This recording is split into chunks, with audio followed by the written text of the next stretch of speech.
marks the fifth edition of the African Economic Outlook dissemination event for Asian audiences, organized by the African Development Bank's Asia External Representation Office and the bank's Macroeconomic Policy Forecast and Research Department. We are also pleased to continue our collaboration with Kiev, following the successful partnership established through our previous engagement.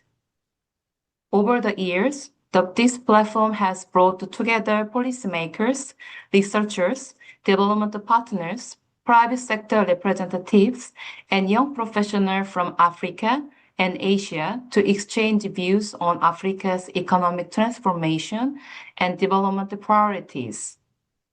The theme of today's seminar, Mobilizing Africa's Development Financing at Scale in a Fragmented World, reflects one of the most pressing challenges facing Africa today: mobilizing sufficient, sustainable, and innovative financing to support inclusive growth, resilience, and long-term development.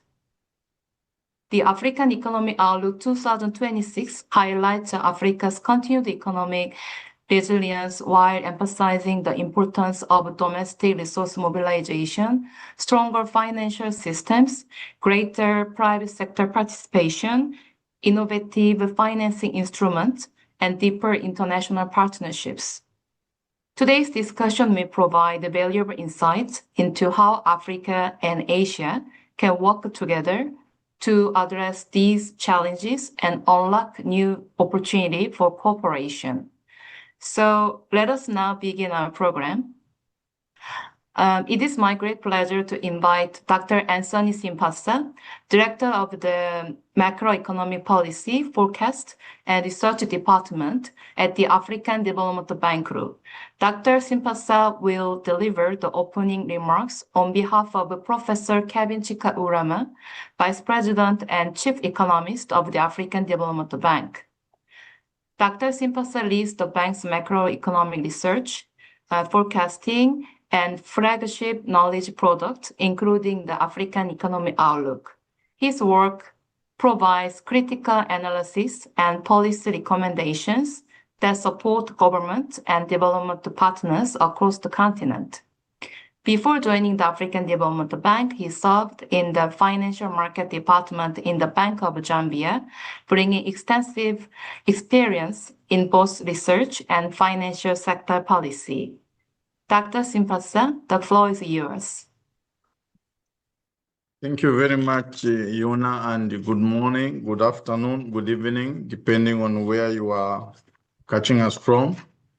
It's a great pleasure for me to welcome you on behalf of our Chief Economist and Vice President, Professor Chika-Urama, who unfortunately, due to prior scheduling, is unable to be with us this morning. This seminar, as you heard, is on the 2026 African Economic Outlook, and we do this for our Asian audiences following the launch of the report at the annual meetings in Brazzaville in May. You heard that this is the fifth in the series since 2020, and we're very pleased that this year's seminar is being co-hosted with Kiev and our Asia office of the bank. Kiev, as you know, has been a long-standing partner of the African Development Bank and specifically of the Economic Research Department of the bank. The theme, as you heard, is on mobilizing Africa's development financing at scale in a fragmented world, and it does underscore the importance of mobilizing adequate and sustainable financing for the continent's development in a very dynamic and changing global landscape. We know that the evolving geopolitical and financial dynamics are indeed reinforcing the need for the African continent to build resilience, build strategic partnerships, and renew the momentum for inclusive and sustainable growth on the continent. This seminar, therefore, is not only a platform for discourse, but one that will provide a platform to deepen dialogue with experts from Asia, but also those from Africa, on how we can expand the relationship between the two regions in order for us to expand the pool and sources of development financing. It is indeed happening at the time that the Korean government, together with African governments, will be hosting the Korea-Africa Economic Cooperation, the KOAFEC Ministerial Conference, that will be held in Seoul sometime in September. The conference will provide a strategic platform for the Korean and African governments, development partners, and the private sector to deliberate on the emerging priorities shaping Africa's long-term development transformation. Indeed, President Sidi Wuta has placed cooperation and sustainable partnerships in order to advance the four cardinal points. The four cardinal points aim to strengthen the bank's position, to mobilize resources at scale in support of Africa's development financing. It also is in response to the global realities of rising geopolitical tensions, shifting alliances, and emergence of new power centers that are redrawing the rules of international engagement. Distinguished participants, dear colleagues, ladies and gentlemen, over the past decade, the global economy has faced numerous shocks. But these shocks include geopolitical fragmentation, regional conflicts, trade tensions, climate change effects, the COVID-19, and now we are experiencing declining international financial flows. While Africa has remained relatively resilient to these shocks, often recovering quickly, as we will hear later on in the discussion and the presentation, the frequency of these shocks has meant that the continent has not enjoyed sustainable periods of uninterrupted growth that could therefore spur economic transformation and accelerate poverty reduction. And we know that the disruptions and geopolitical tensions that are ongoing across the world, including the disruption to trade flows through the Strait of Hormuz following the eruption of the conflict in the Middle East, are impacting Africa's development trajectory and indeed creating tensions and dislocations in the volume of development financing and trade across the continent. They have also had effects on the cost of borrowing. In this regard, therefore, the discussions in today's seminar from the experts that we have carefully assembled and following the presentation will provide an opportunity to underscore the importance of mobilizing Africa's development financing at scale. For us, scale is the most important. And addressing Africa's development financing challenge requires stronger partnerships and knowledge exchange that this seminar and the forthcoming KOAFEC ministerial meeting in Seoul will exemplify. I therefore urge all participants to carefully listen to the discussions that will follow the presentation and help to identify specific actions that could help deepen Asia-Africa cooperation on financing, investment, and innovation, as well as technological transfer. Let me close, colleagues, ladies and gentlemen, by expressing sincere gratitude to KIEP for once again co-hosting this seminar, and to the bank's Asia External Representation Office, and indeed our own research department for coordinating and hosting this seminar. To all participants across the world, particularly those in Asia, we thank you very much for your continued engagement and partnership with the African continent. I look forward to very fruitful discussions, and I thank you all for your attention. Thank you very much, Dr. Anthony Simpasa, for your insightful opening remarks and for setting the stage for today's important discussion. Thank you once again. Our next speaker is Dr. Sung-bae Ahn to deliver his welcoming remarks. So he is the Chief Economist and Senior Vice President for External Affairs at the Korea Institute for International Economic Policy, KIEP. Mr. Siaka, kindly play.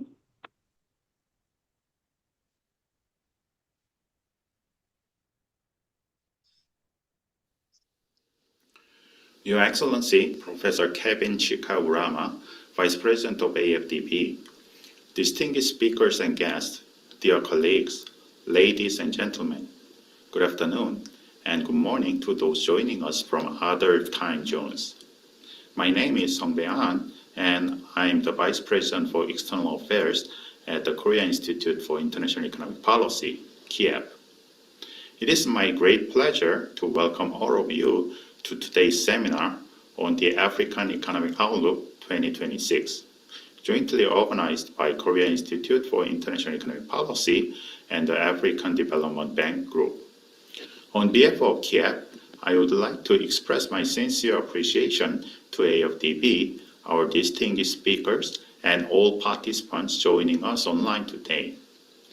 Today's seminar builds on valuable partnership between KIEP and the AFDB. Over the years, our two institutions have brought together KIEP's policy research capabilities and AFDB's regional expertise to advance our understanding of Africa's development prospects and explore new directions for economic cooperation between Korea and Africa. The partnership has become important as Africa's economic trajectory has far-reaching implications for global growth, supply chain resilience, and broader future of sustainable development. The African Economic Outlook 2026 comes at a critical moment. Africa's economy have demonstrated their resilience in the face of global shocks. The central challenge now is to translate that resilience into structural transformation, productive investment, quality job creation, and poverty reduction. Achieving these objectives will require not only more capital, but also stronger financial systems, greater domestic resource mobilization, more efficient public investment, and effective mechanisms that can crowd in private finance. For this reason, the theme of mobilizing development finance at scale is timely and closely aligned with KIEP's current research. We have been examining how development finance can be expanded without undermining debt sustainability or development priorities, and how Korea can contribute to more effective financing for economic resilience and green growth. The role of AFDB is indispensable in this regard. By combining economic analysis, country-level knowledge, financial instruments, and convening power, the bank bridges policy dialogue and practical implementation. For KIEP and Korea, AFDB is therefore not only a co-host of today's seminar, but also a strategic partner in advancing cooperation between Asia and Africa, with Korea playing an increasingly active role. Korea's engagement with Africa is entering a more substantive phase, expanding beyond knowledge sharing and human resource development toward trade, investment, and value chain development. The forthcoming Korea-Africa Economic Cooperation Ministerial Conference, KOAFEC, which will be held in September, will provide an important opportunity to carry this momentum forward.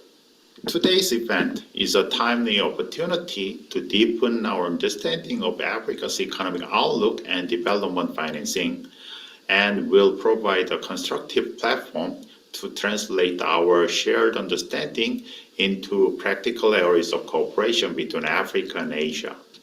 I also hope that this dialogue will further strengthen the partnership and exchange of knowledge between KIEP and AFDB.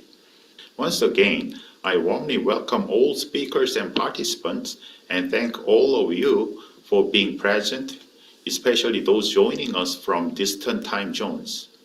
I look forward to a productive discussion. Thank you. Thank you very much, Dr. An, for your thoughtful remarks and the KIEP's continued partnership in promoting dialogue and knowledge exchange between Africa and Asia.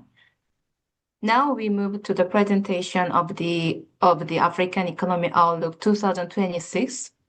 It is my great pleasure to invite Dr. Paul Umpuga, who will lead us to the findings and key points of African Economic Outlook 2026.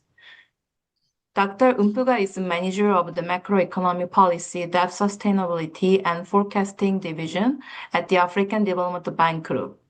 He provides strategic leadership for the bank's macroeconomic policy work and flagship knowledge products while advising government on macroeconomic reforms and debt sustainability. Prior to this role, he served as the chief country economist at Botswana, Ethiopia, and South Africa, and he has worked with the United Nations, the World Bank, academia, and private sector. With his broad experience in economic policy and development finance. Dr. Umpuga, the floor is yours.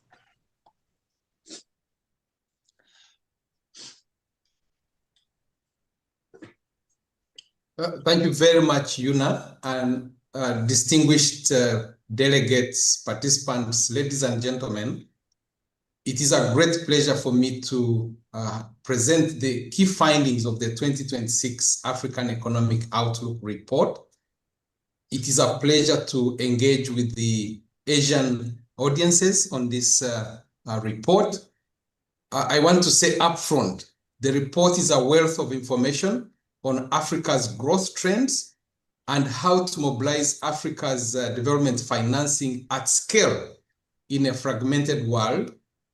I'm happy to have worked with a team that prepared this report and really can say that this conference, this engagement is ideal to tease out, to discuss some of the key findings and to see how to strengthen partnerships between Africa and Asia to support Africa's efforts in mobilizing development financing at scale.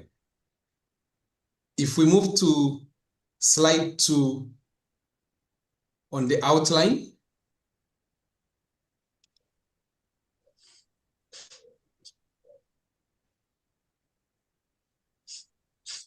Move to the next slide, please. Okay, great. Here we have the presentation in 4 sections. The first 3 mirror the chapters of the report.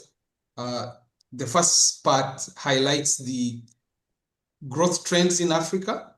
The second part looks at chapter 2, which focuses on mobilizing Africa's development capital, looking internally, looking externally, but focusing on the available domestic resources that can push Africa's development. And then 3, strengthening Africa's financial systems, which are critical in mobilizing development financing, and finally looking at policy recommendations. And here we'll focus on those recommendations that look at partnerships in order to mobilize additional resources for Africa's development. Let's move to the next slide. As noted, Africa's economies continue to show remarkable resilience amid rising geopolitical fragmentation in the global governance. We see trade tensions, global supply chain disruptions, regional global conflicts, declining international aid and foreign direct investment, increased volatility in global financial markets, which are becoming the new normal. These add to the recurrent headwinds created by the effects of climate change and health pandemics that constrain growth across Africa, as well as other countries across the globe. And the ongoing conflict in the Middle East has adversely impacted several countries in terms of growth, inflation, availability of key commodities, fuel, etc. And these further constrain growth in Africa and across the globe. Let's move to the next slide, please. Specifically, Africa's growth averaged about 4.4% in 2025, up from 3.5% in 2024. This was higher than the global average growth of about 3.4% in 2025. And Africa's real GDP growth was broad-based, with 36 countries expanding and 22 of them expanding by more than 5% and 6 exceeding 7%. In 2025, Africa accounted for 12 of the world's 20 fastest growing economies. And taking into account the impacts of the ongoing conflict in the Middle East, Africa's average real GDP growth is projected at 4% to 4.2% in 2026, which is still higher than the projected global growth of about 3.1%. This is important for improving Africa's prospects going forward and lifting more people out of poverty. However, as we'll see, the growth is still lower than what is needed to sustainably lift more people out of poverty and fast-track structural transformation. In the next slide, please, on impacts of multiple shocks and global fragmentation, the report shows that over the last 20 years, over the last 30 years, Africa and all other regions of the world have experienced a number of shocks, but Africa has demonstrated remarkable resilience. In fact, over the last 20 years, Africa's growth has averaged about 3.8% per annum, despite these shocks.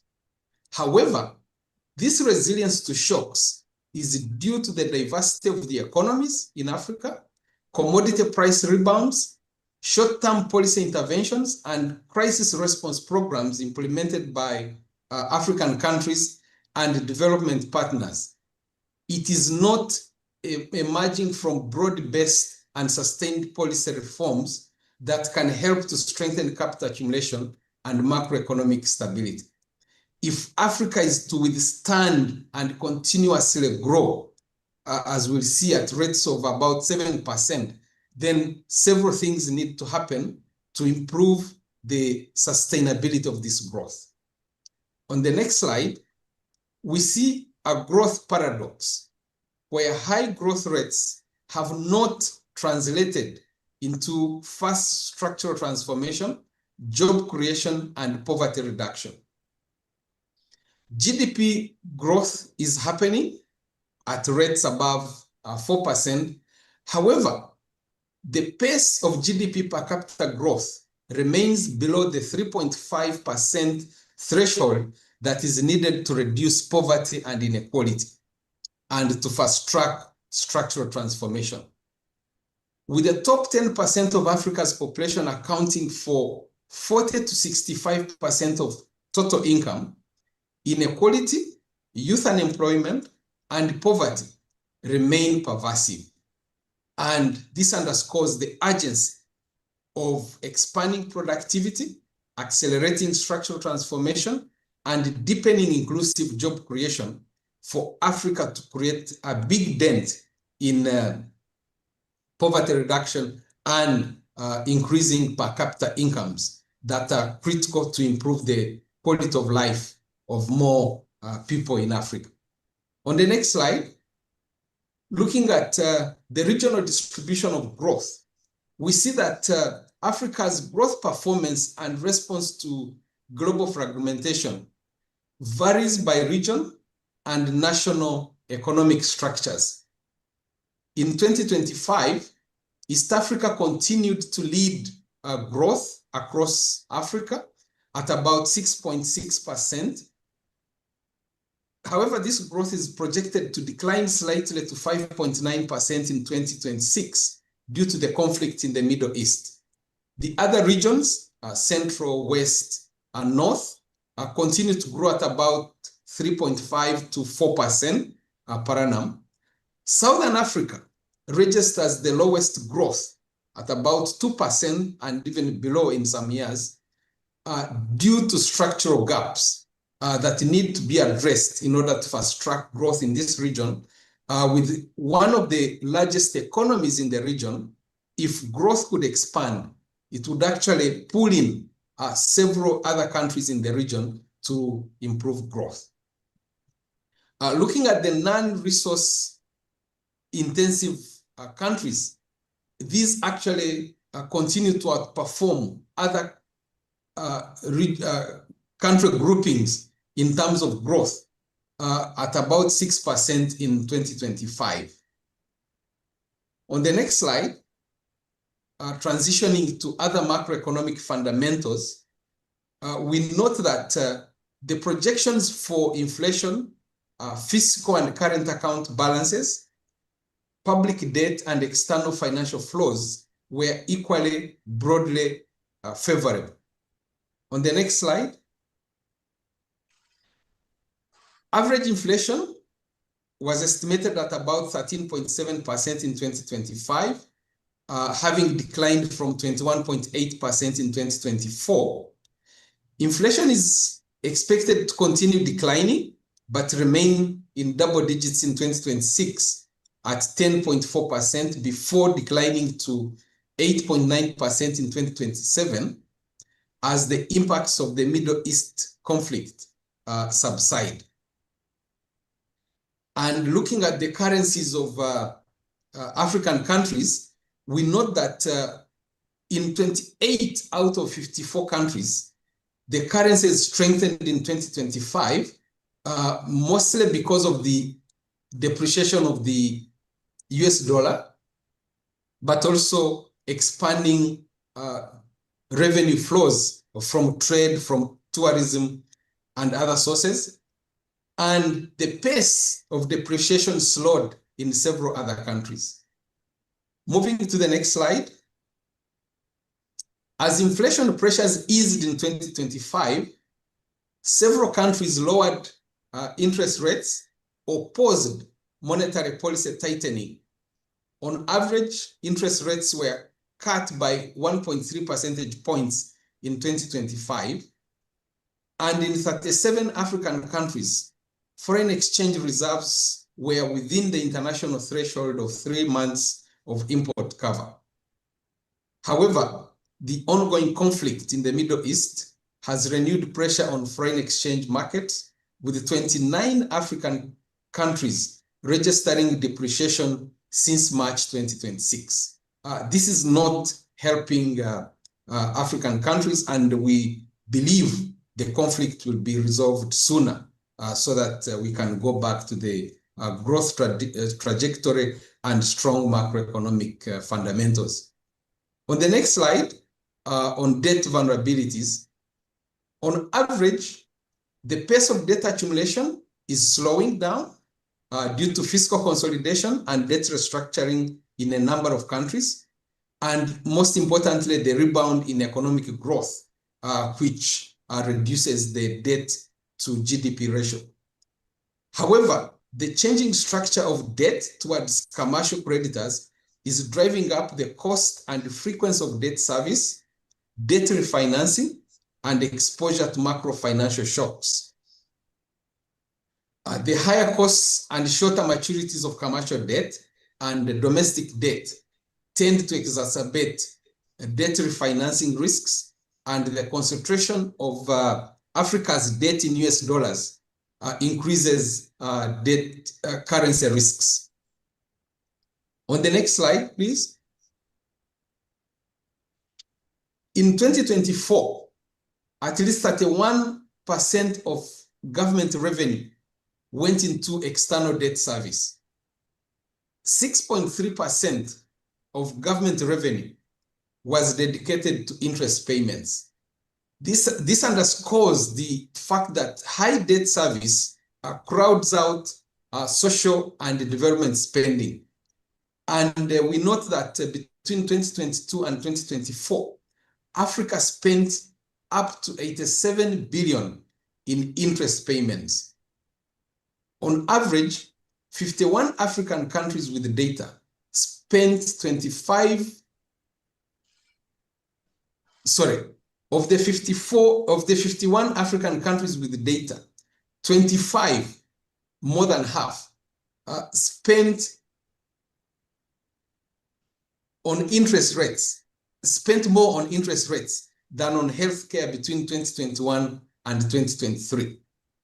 This is constraining investment in development and infrastructure, which further retards the scope for growth on the continent. And therefore, resolving debt issues is very, very critical. On the next slide, a number of downside risks exist, including weaker global growth and higher inflation, especially due to the ongoing conflicts and geopolitical fragmentation, sustained debt vulnerabilities, which I've highlighted, due to high debt service costs and refinancing risks, recurring global shocks and increasing geopolitical fragmentation, heightened trade policy uncertainty, conflicts and political instability, and continued climate change effects.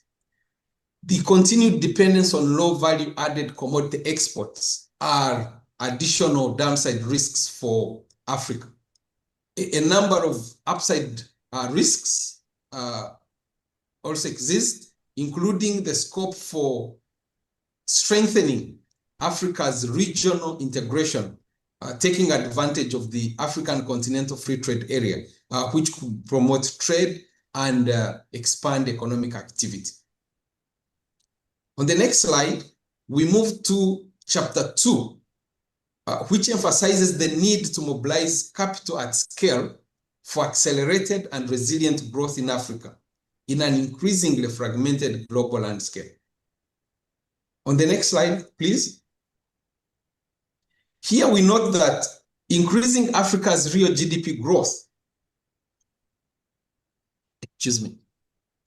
to 7% per annum, which is critical to fast-tracking structural transformation and creating sustainable poverty reduction, will require a sharp acceleration in capital accumulation, which should be supported by human capital development and higher factor productivity. Africa needs to more than double the growth rate of its capital stock from the current 3.3% to about 8.7% annually by 2030 in order to achieve this higher growth.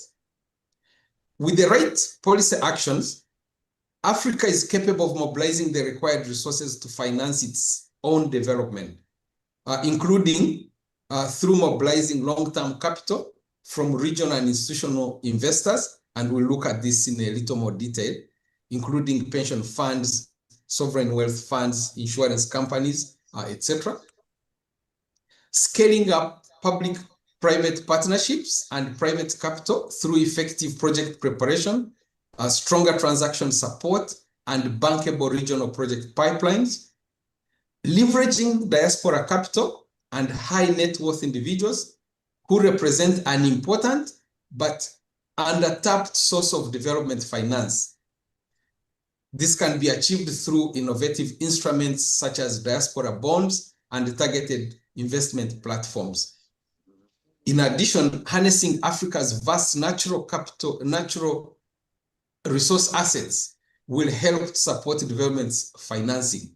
This can be achieved through value addition, local content rules, and technology transfer. On the next slide, we see that Africa has achieved strong revenue performance, but without durable improvements in tax productivity. And this is a challenge for continuing mobilizing additional domestic resources from taxes. We note that Africa's nominal annual fiscal revenue rose from 145 billion in 2001 up to almost 600 billion in 2022, but then declined to 487 billion in 2024. This growth is driven by commodity price cycles, inflation, and exchange rate effects, rather than durable improvements in tax productivity. As we see, tax revenue to GDP declined from an average of 25.6% in between 2000 and 2009 to only 16.2% in 2024, mostly due to structural constraints, narrow tax bases, tax exemptions, and administrative inefficiencies, as well as global shocks. The shock-induced declines in revenues reflect Africa's dependence on commodity-linked revenues, trade-related taxes prone to external shocks, rather than broad-based income, consumption, and property taxes. Next slide, please. Analyzing Africa's tax revenue patterns shows that indirect taxes, including value-added tax, excise, and import duties, account for about 60% of total tax revenue. VAT alone accounts for 28 to 33% of total tax revenue that was collected between 2010 and 2023. In contrast, direct taxes that include personal and corporate income taxes contribute a slightly smaller but stable revenue share of between 15 and 20% between 2010 and 2023. Next slide, please. Africa continues to perform below its regional peers across all tax instruments. However, with the right policies and improvements in tax administration, Africa can mobilize an additional 469 billion annually in tax revenues, mostly by converging towards the stronger performing regional peers. This can be achieved without rising tax rates. On the next slide, Africa recorded strong performance in nominal non-tax revenue, rising from 45 billion in 2000 to 147 billion in 2023. However, again, similar to the tax revenue, this declined to 92.9 billion in 2024. By adopting existing best practices, Africa can mobilize an additional non-tax revenue of up to 311 billion annually. And this would go a long way in financing Africa's development. On the next slide, we take note that formalizing the informal sector can generate up to 125 billion in additional revenue per annum. Africa still experiences a large informal sector, contributing up to 38% of GDP on average, in some countries going up to 50%. Measures are needed, especially incentives and progressive policy actions, to get more of the informal operators into the informal economy in order to create more scope for raising tax revenue and strengthening economic activities. On the next slide, we note that strengthening Africa's domestic revenue potential will require decisive actions. Urgent actions would include strengthening institutional capacity, strengthening systems, enforcement and compliance, and the social contract between government and citizens. Evidence shows that strengthening institutions, human capital development, transparency and accountability, and addressing corruption, efficiency of public investment and service delivery, and reducing informality actually help to mobilize more resources. Investments that create a virtuous cycle of results and incentives will help to reduce implicit tax burdens on citizens, accelerate tax compliance, drive structural transformation to stimulate higher growth and job creation, and strengthen economic stability and resilience and financial agency in Africa. On the next slide, our analysis shows that citizens are more willing to pay taxes if tax policy is simple, tax administration is efficient, and fiscal resources are used prudently, and the delivery of public services is efficient. This is a virtuous circle that we need to create in Africa, and engagement with partners in Asia and other places need to continue supporting these efforts so that Africa can mobilize more taxes and get more financing for its own development. On the next slide, strengthening public financial management will help to mobilize more resources for Africa's development. Africa underperforms other regions on budget transparency except the Middle East, and there are gaps in budget credibility, which reflect challenges in revenue forecasting, expenditure planning, and budget execution. In the report, we highlight a number of measures to improve public financial management in Africa. And in the next slide, please, on digitalizing governance systems, we see that this will help to improve public investment efficiency. There is a strong correlation between public investment efficiency and the quality of governance, with digitalization and e-governance delivering the highest dividends. Going to the next slide, moving to chapter 3, this addresses the reforms that are needed to make Africa's financial system fit for purpose. A system that is capable of mobilizing and allocating capital efficiently for Africa's development. Let's move to the next slide, please. With appropriate instruments and incentives, African diaspora investments could rise from 104 billion in 2024 up to 1.1 trillion by 2050. We also note that Africa's sovereign wealth funds, pension funds, insurance companies, central banks, and commercial banks have an estimated $4 trillion of assets under management. However, only 2.7% of that is deployed in long-term domestic investment. If we could raise this to 3%, 4%, 5%, would have much more resources available from domestic sources that could support Africa's development. In addition, Africa's high net worth individuals represent a potential source of financing of up to $2.5 trillion in 2025. On the next slide, we note that the weak financial systems in Africa constrain domestic capital mobilization.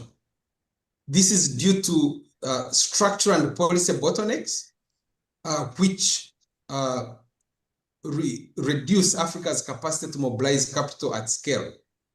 Africa's markets are shallow, underdeveloped, and fragmented. And the report shows several of the indicators that need to be improved, including financial development index, domestic savings to GDP ratio, bank deposits to GDP ratio, and domestic credit to the private sector. Africa performs poorly in all these indicators compared to other regions across the world. On domestic investment, for example, Africa averaged only 14.8% of GDP compared to 35% in East Asia and the Pacific, and Africa remains lowest globally. Shallow capital markets constrain the mobilization of long-term capital, and Africa has the second lowest market capitalization globally, only higher than Latin America and the Caribbean. And yet, private capital from the capital markets could provide an important alternative for financing long-term development in Africa. Evidence shows that countries with strong and predictable regulatory frameworks tend to encourage bank lending to the private sector. Next slide, and I should be winding down quickly. Strengthening Africa's financial system will require leveraging the role of institutional investors, national development banks, and emerging financial platforms.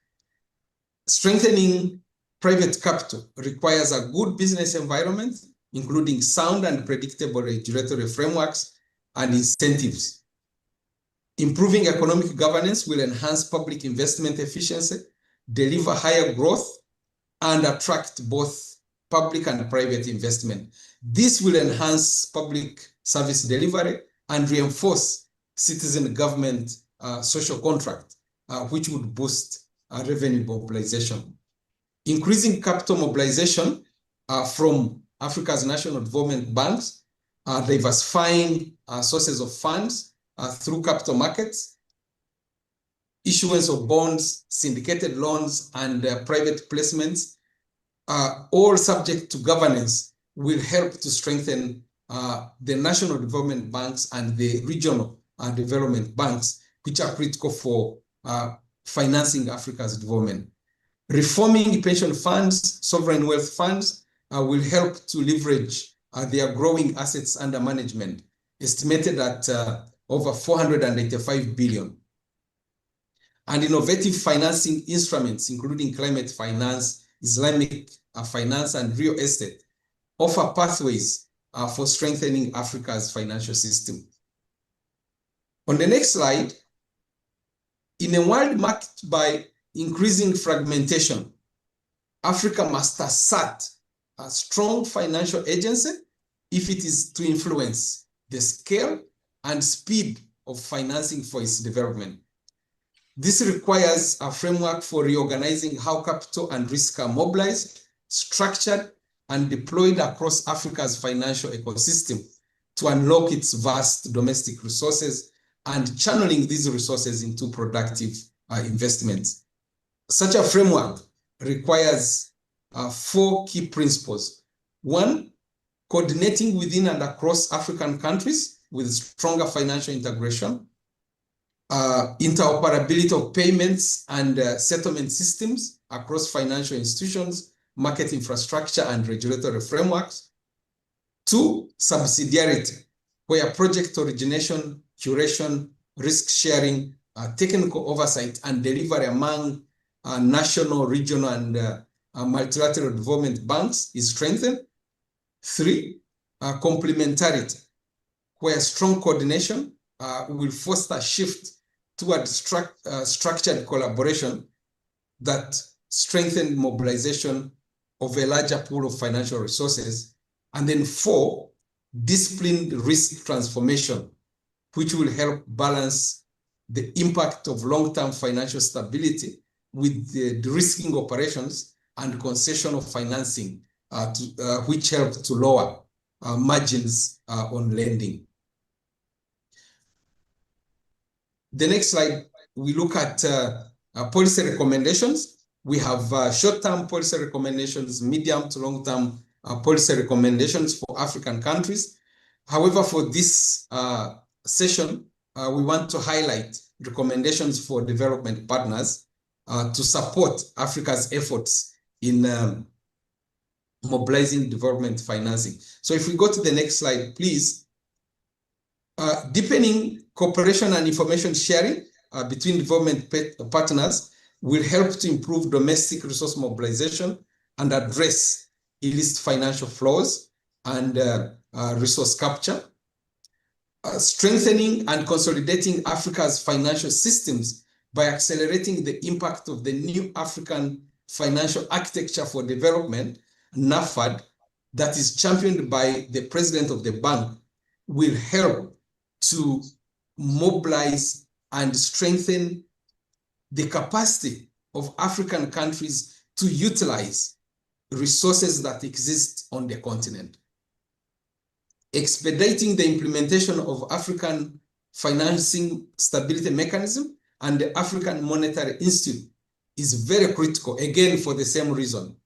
Mobilizing Africa's available capital, but also pooling risks and ensuring that Africa can address emerging shocks using its own resources and capacities with the support of development partners. And multilateral development banks should enhance de-risking mechanisms and partial credit guarantees to scale up private investment. Reforming and empowering national development banks and development financial institutions is also critical to strengthening Africa's financial architecture. Very important is fast-tracking the establishment of Africa-focused financial systems and credit rating arrangements so that Africa can champion its own financial agency and strengthen coordination across countries in order to mobilize development financing that is needed for its own development. I thank you so much for listening and looking forward to the conversation going forward. Thank you. Over to you, Yuna. Thank you very much, Dr. Umpuga, for your very excellent presentation and for sharing the key messages and policy recommendation from the African Economic Outlook 2026. So now we will proceed to our panel discussion and presentation. It is my distinct pleasure to welcome our distinguished panelists representing the bank's 4 Asian member countries, China, India, Japan, and the Republic of Korea, as well as our esteemed economist from the African Development Bank. Please join me in welcoming our outstanding panel of experts, Dr. Francis Anguyo, Principal Research Economist at the African Development Bank, whose work focuses on macroeconomic policy, economic growth, and developing financing. Dr. Lassina Barma, Principal Research Economist at the African Development Bank, specializing in macroeconomic modeling, fiscal policy, and economic resilience across African economies. Professor Youzhou Wei, Associate Professor of Economics at Shanghai Ocean University, whose research focuses on international economics, development, and Africa-China economic cooperation. Dr. Veda Vaidyanathan, Fellow at the Center for Social and Economic Progress, known as CSEP in India, with expertise in public finance, development policy, and sustainable economic growth. Mr. Karanu Muchiri, President of the International Student Council at Japan's National Graduate Institute for Policy Studies, called GRIPS, who brings the perspective of Africa's next generation of policy leaders and scholars. Lastly, Dr. Sonny Han, Associate Research Fellow at Kiev, whose research focuses on African economies, international development cooperation, and Korea-Africa economic relations. So now we will start with the first presentation by Professor Youzhou Wei. Professor Youzhou Wei, the floor is yours. Yeah, thank you very much. I will share my...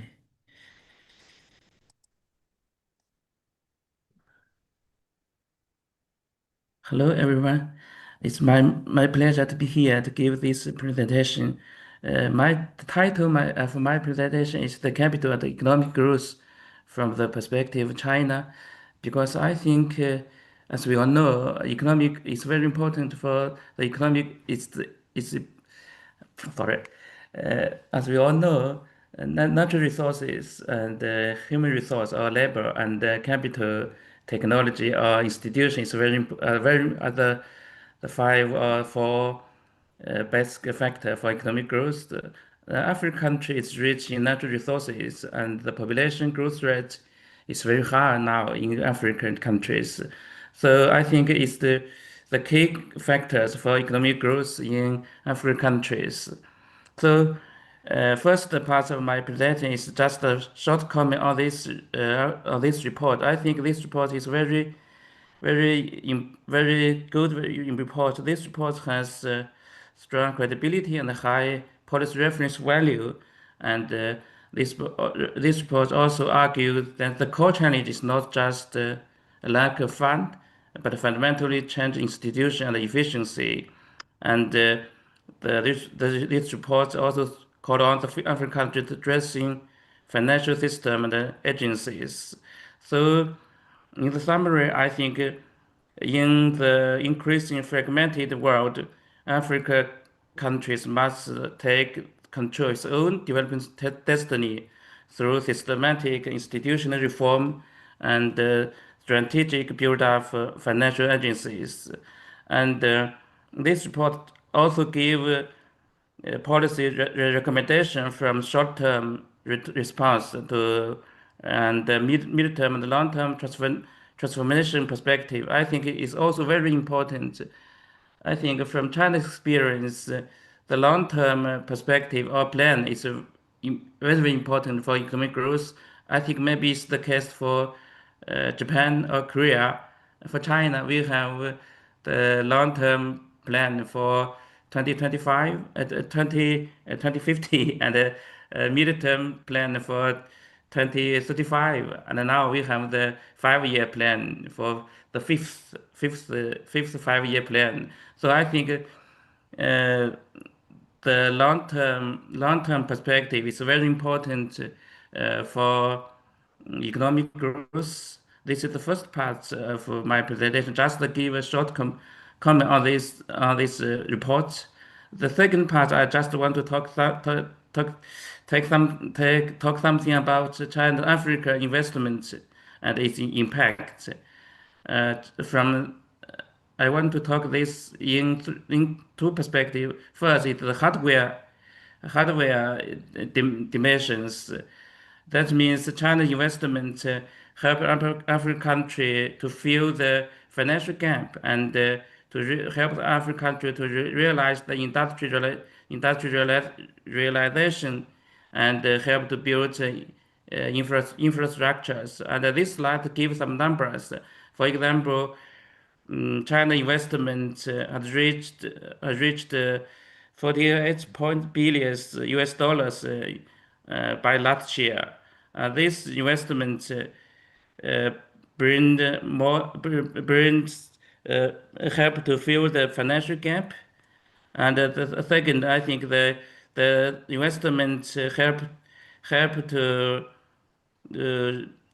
help every country to realize their industrialization, because most of every country is the dominant industry is agriculture. In China, we say you want to be rich, you must to develop the industrial. I think China's investment is very important for Africa to get the fund. Besides the results in this report just call on African country to collect the fund from domestic perspective. I think FDI or get a fund from overseas or other countries also very important. I think so. China's investment help African country to realize their industrialization, and China investments also help to build the infrastructures. For example, in the last 25 years, China investments help to build 100,000 kilometers roads and 10,000 kilometer railways. That's very important for the economic growth in the long term or short term. And besides the hardware, we can analyze the China investments in Africa from software dimensions. The data told us, for example, 400,000 local jobs have been created by the China's investment, and China investment also helped to build the emerging, for example, the new energy. That means green energy from solar panel or wind energies. And Chinese investment also help provide alternative alternatives to traditional Western aid. That means China RMB, that Chinese currency. RMB denominated financial breaks the single dependence on Western systems, especially after the Ukraine and Korean War. The situation of the international financial circumstances changed a lot. So I think maybe RMB's denominated financials give another choice for most African countries, and this new choice also enhance African countries' autonomy and bargaining power internationally. So this is the second part of my presentation. The third part, I just want to give a very small cases. This is also the advantage of our university. So I just want to talk something about the fishery cooperation between China and Africa. Actually, China's distant water fisheries from 1985 when the fleet from China to West African waters. Over the 4 decades, the cooperation between China and Africa in fishery industries delivered economic growth, employment, and fiscal revenue, and technological advancement improved the livelihood across the continent. And nowadays, more and more Chinese companies want to invest in African country in these sectors. Last week, I visited 5 or 6 companies in Fujian province in southeast of China. The boss of these companies show a very high interest to invest in African country fishery industry, fishery areas, fishery sectors. So nowadays, China's fishery cooperation with the African countries expanded from distant water fishery to agriculture and processing infrastructure development in this area. That means in the 1980s, the cooperation between China and Africa in fishery industry, in that model, the old model, Chinese company just pay the access fees to African countries and then catch the fish and maybe the fish just sell the fish to European countries. But nowadays, more and more Chinese companies invest in African countries. They build factories, and that means the African country can get more benefits besides the access fees. It also brings new work opportunities.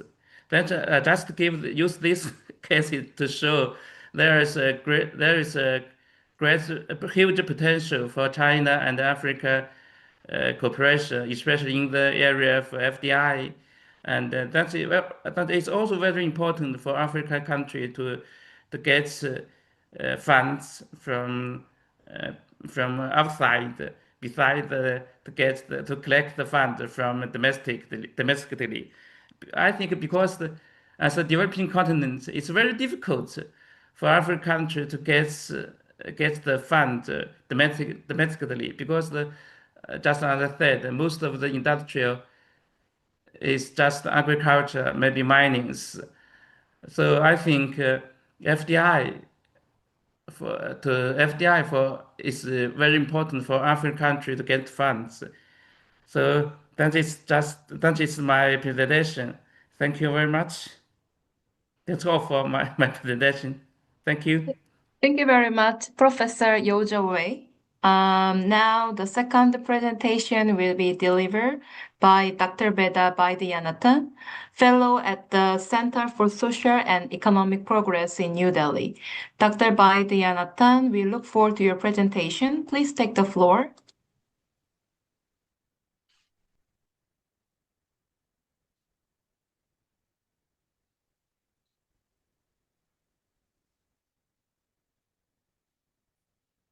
Dr. Veda, you're muted. Now can you hear me? Yes, please Okay. go ahead. Yes.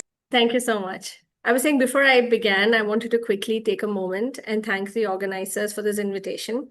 It's a pleasure to be on this panel. I really learned a lot from this report. I have like 5 pages of notes. So listening to the presentation again today was very, very interesting. So thank you so much for having me. And before I begin my presentation, I thought I should just sort of contextualize the broader India-Africa story.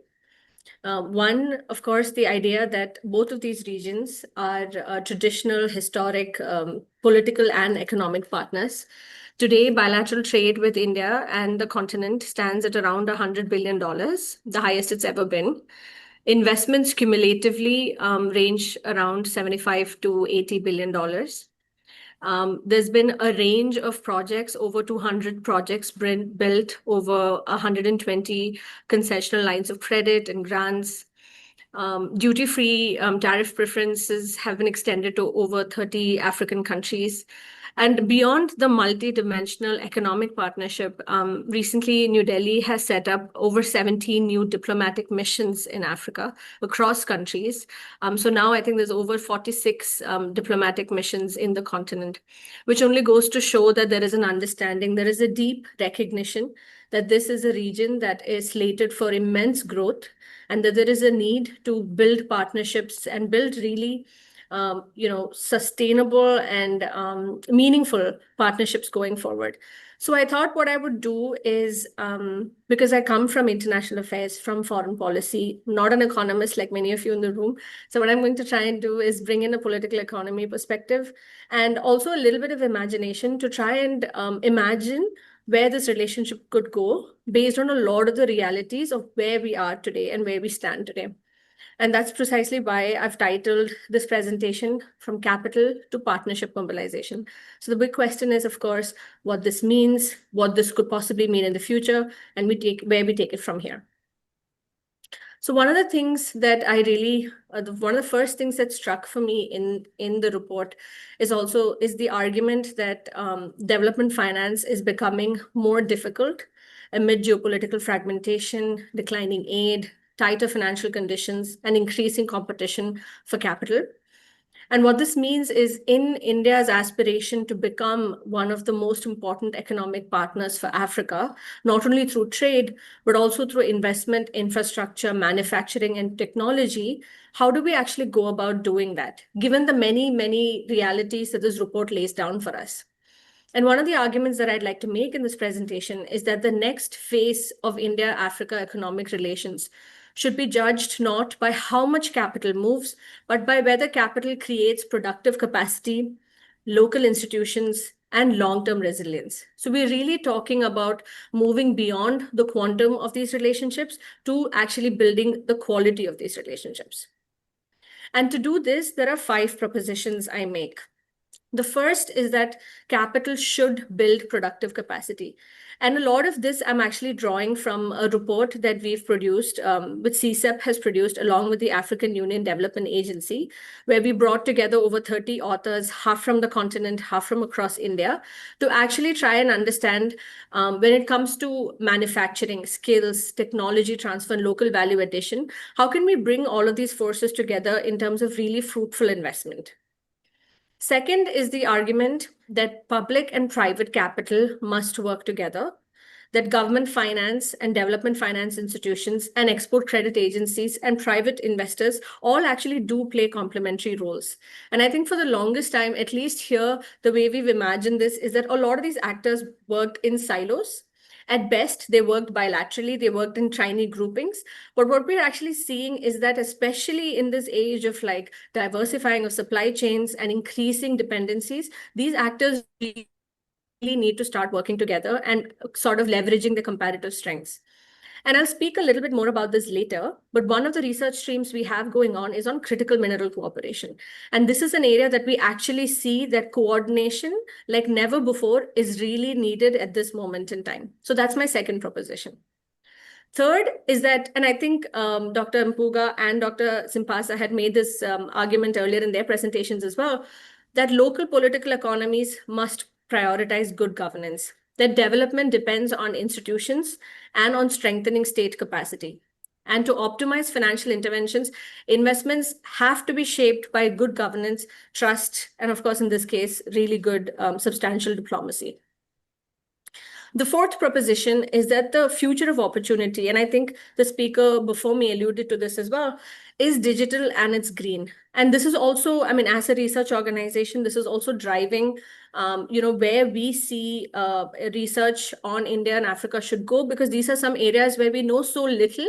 There are exceptional success stories in Kenya, in India, in Tanzania. But the question is, how do we actually learn from each other's lessons, and what do we actually, where can we actually work together substantially? So the next decade will not only be defined by roads and ports, but renewable energy, health, digital public infrastructure, critical minerals processing are some areas where we think that we really need to start putting our heads together to think, how do we leverage strengths? And finally, the final proposition is that India's comparative advantage, as I see it, as someone who's been studying this relationship for over a decade, is in co-development. New Delhi offers instruments of development based on capacity building, technology, entrepreneurship, and human resource development. Again, I want to point to a recent publication called Beyond the O. It is again on critical minerals value driven diplomacy. But the core of the paper is really, for instance, how do we deploy the Geological Survey of India, which has recently been deployed in Zambia, to actually help our partner countries map a lot of the geological reserves? How do we center human development and building a critical mineral workforce and bring that to the center of these conversations? So the main takeaways I want to highlight, one is that what is, I think, really, really different in this report and in the era in which this report has come out is that we are really living in an era of interlinked priorities, right? And I'm again bringing back critical minerals because it's such a stellar example, because it started off, like, if you all remember a few years ago, all of the critical minerals conversations was on the energy transition, right? We need lithium, nickel, cobalt, and all of these minerals for the energy transition and so on. But today we know that it's central to industrial growth. It's a huge developmental marker. It's important for economic security. It's in the center of conversations on supply chain resilience, and more importantly, in the center of conversations on supply chain justice. So what does this mean? This means that ministries, for instance, ministries of external affairs or ministries of mines or ministries of finance or commerce, which have for long, again, worked in their own turfs and in their own spaces, will have to coordinate like never before, because these challenges affect everybody. And these challenges affect each other as well. The second, and I think a very crucial takeaway is, and this comes out really well in the report as well, is that the distinction between development finance and strategic investments are starting to blur. Earlier, infrastructure and health, energy transitions, or information networks, again, were seen as strategic priorities for countries. But now what we're seeing is development finance targeted at these spaces is not just an issue of like an economically a smart decision, but they actually have a developmental and a strategic angle to it. The third is that South-South cooperation is entering a new phase. The report briefly talks about the role of BRICS. It briefly talks about the role of emerging powers and what they can bring to the table, especially at a time when Western and traditional powers are withdrawing a lot of aid. What this means that in this era where we're moving beyond aid, the success of these interactions can no longer be measured by symbolism of solidarity alone, of narratives alone. It will increasingly be judged by whether these relationships deliver productivity gains, help in technology upgradation, and if they actually result in resilient regional value chains. Again, I think it's important as one of the only Indian speakers on the panel to underline what India's value proposition here is. It's definitely not to compete on scale, at least not yet, but to complement existing sources of finance with technology, skills, institutional cooperation, and private enterprise. And just to throw out there a very quick question, some of you who are familiar with the Indian education landscape would know that the Indian Institute of Technology is one of the premier technology institutes in the country. It's very difficult to get into. It's an incredible educational institution. But when IIT decided to go global, one of the first campuses that they built overseas was in Zanzibar. IIT Madras has a campus in Zanzibar now. And there are several ICT training centers and several institutions which have been successful in India who now see a lot of promise going into countries in Africa. And finally, I want to end with two concluding thoughts.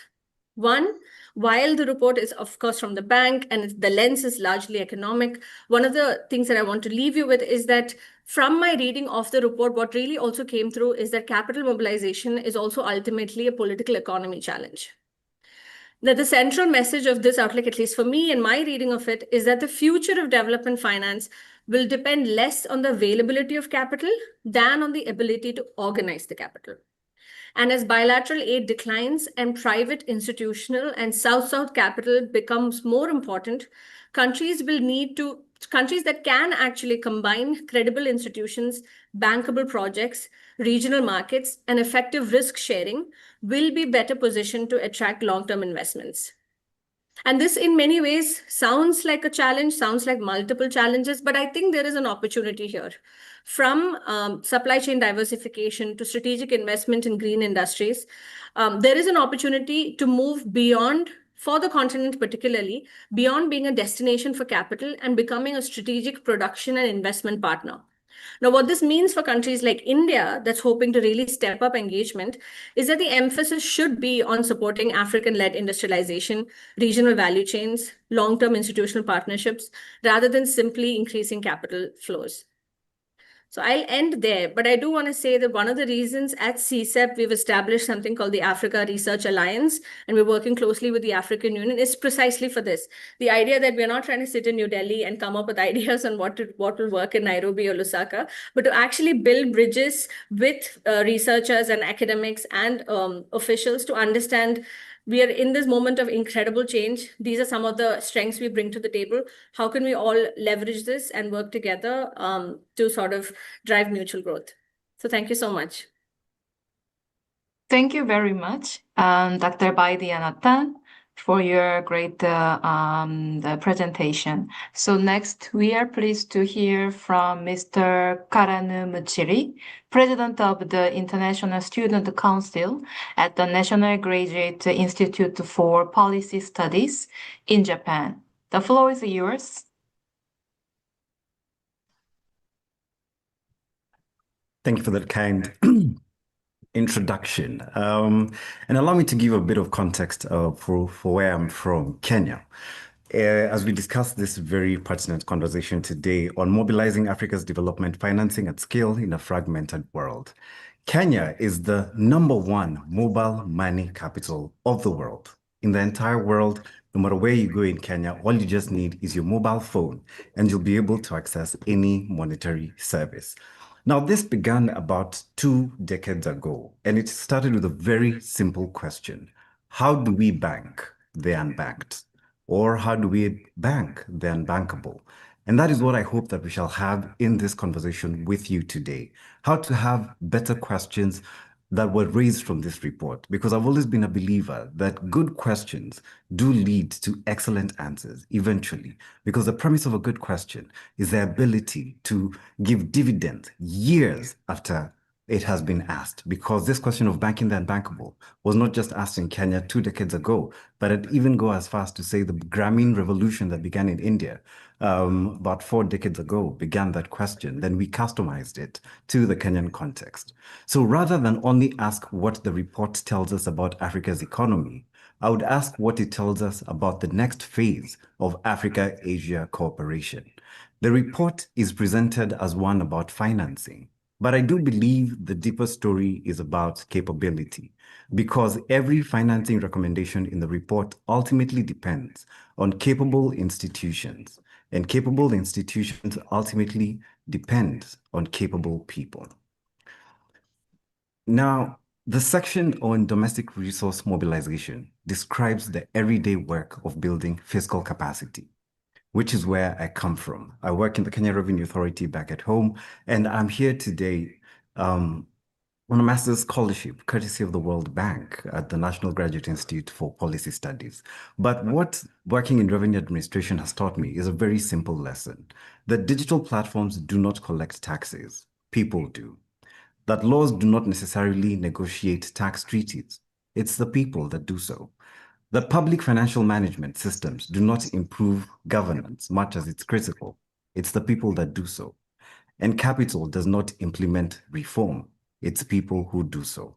And that's why this report for me is not just about finance, but about capability. It's also why the National Graduate Institute for Policy Studies matters. Because as I sit here before you today, I sit on 3 institutions that have chosen to invest in me: the government of Kenya, the government of Japan, and the multilateral lender World Bank. And we often describe education as an investment in individuals. However, public policy education is something more, because it's an investment in institutional capability. And every graduate who returns home normally carries back not only new knowledge, but greater capacity to strengthen the institutions that shape development. It's estimated that Africa could unlock up to $1.43 trillion annually, which is more than its estimated financing gap of $1.3 trillion, through better mobilization and use of domestic policy, regional and institutional resources. So if that is true, then capital is no longer the primary constraint, capability is. And therefore, the real question, which is what this report stands it on its head, is not where will the money come from, but can our institutions convert that available capital into development? The outlook is rightly celebrating resilience. Africa's growth strengthened to an estimated 4.4% in 2025 as per the report, outperforming the global average, as we've been told earlier today. But resilience is not necessarily transformation. The report itself acknowledged that growth remains below the level historically associated with structural transformation, large-scale job creation, and rapid poverty reduction. So therefore, the challenge is not sustaining growth alone. It's converting that growth into capability, productivity, and shared prosperity, as was enumerated by Dr. Paul Mpunga as he made his presentation. So for me, this conversion chain over here is what I believe sits beneath the report. Capital is only the beginning.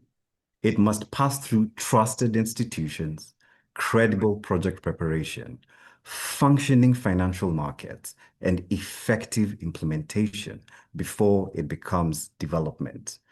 Because a break at any point of this chain would destroy value. So that is why the Africa-Asia Cooperation should focus not only on financing projects, but on strengthening the institutions that make those projects succeed. It can help strengthen the entire chain. Furthermore, from a DRM perspective, it's estimated that about $469 billion remains untapped because of weaknesses in compliance, administration, and policy design. Again, just to enumerate what Dr. Paul Mpunga was saying earlier, that there are administrative inefficiencies and a narrow tax base as we seek to raise and finance our own development agenda. But the deeper point for me is political and institutional. Taxation only succeeds when people see it as a part of a credible social contract.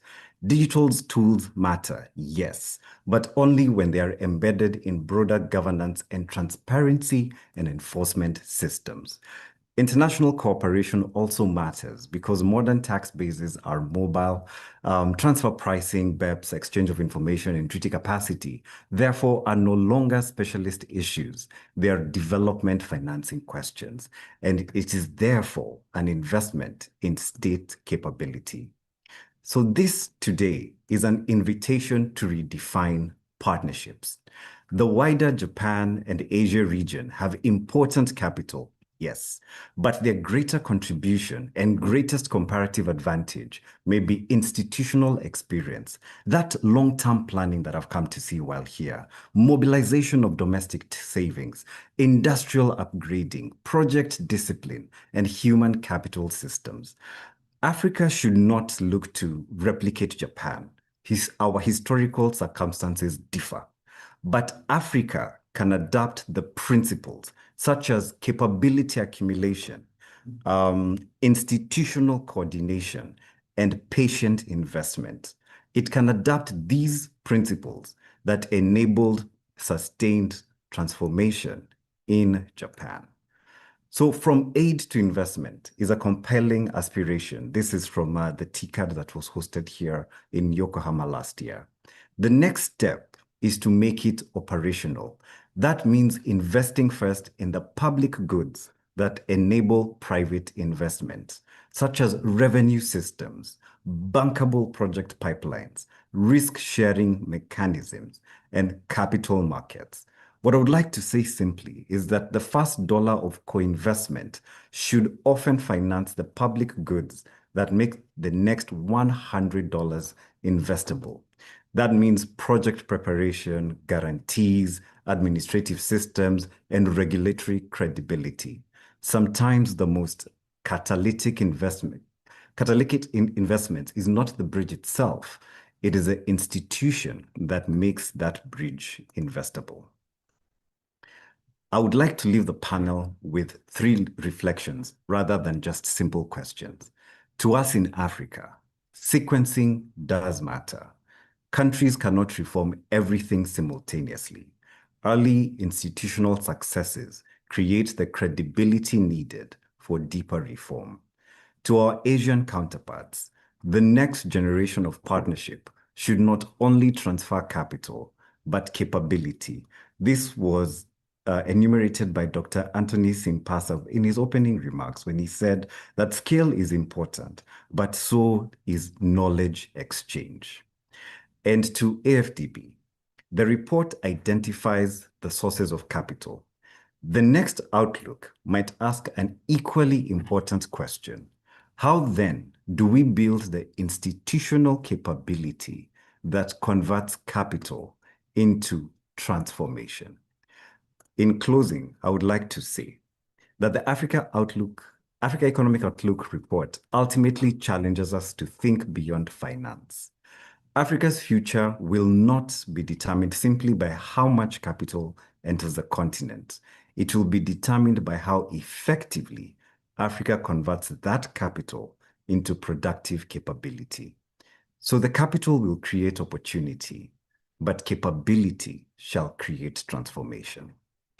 And capability ultimately resides in people and the institutions they build. If Africa contributes opportunity and Asia contributes partnership, then the next African Economic Outlook may no longer just only describe resilience, it may describe transformation. Thank you for your time. Thank you very much, Mr. Muchiri, for your excellent presentation and very helpful. So let's move to the last. Our final expert from Korea is Dr. Sunny Han, Associate Research Fellow at the Korea Institute for International Economic Policy, KIEP. Dr. Han, please take the floor. Good morning and good afternoon. I'm Sunny Han, a research fellow at Korea Institute for International Economic Policy. I appreciate this opportunity for me to contribute to today's discussion. So using this opportunity, I would like to share my views and understanding on how Africa can expand its financing for sustainable development in innovative ways, and how Korea work together with Africa on that. So I'll go with the 4 steps. And okay, as well discussed by Dr. Mpuga, Africa's challenge is not a shortage of money. So this table shows the different external and domestic sources of financing in Africa.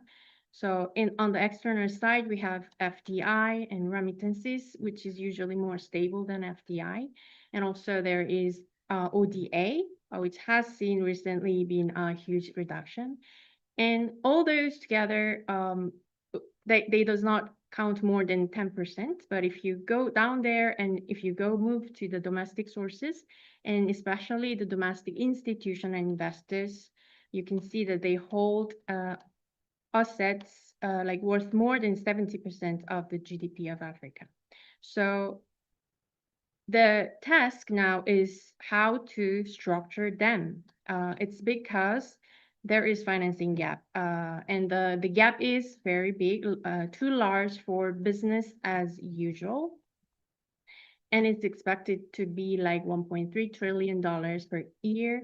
And the issues we face here is that the limited physical space and also low development of financial market.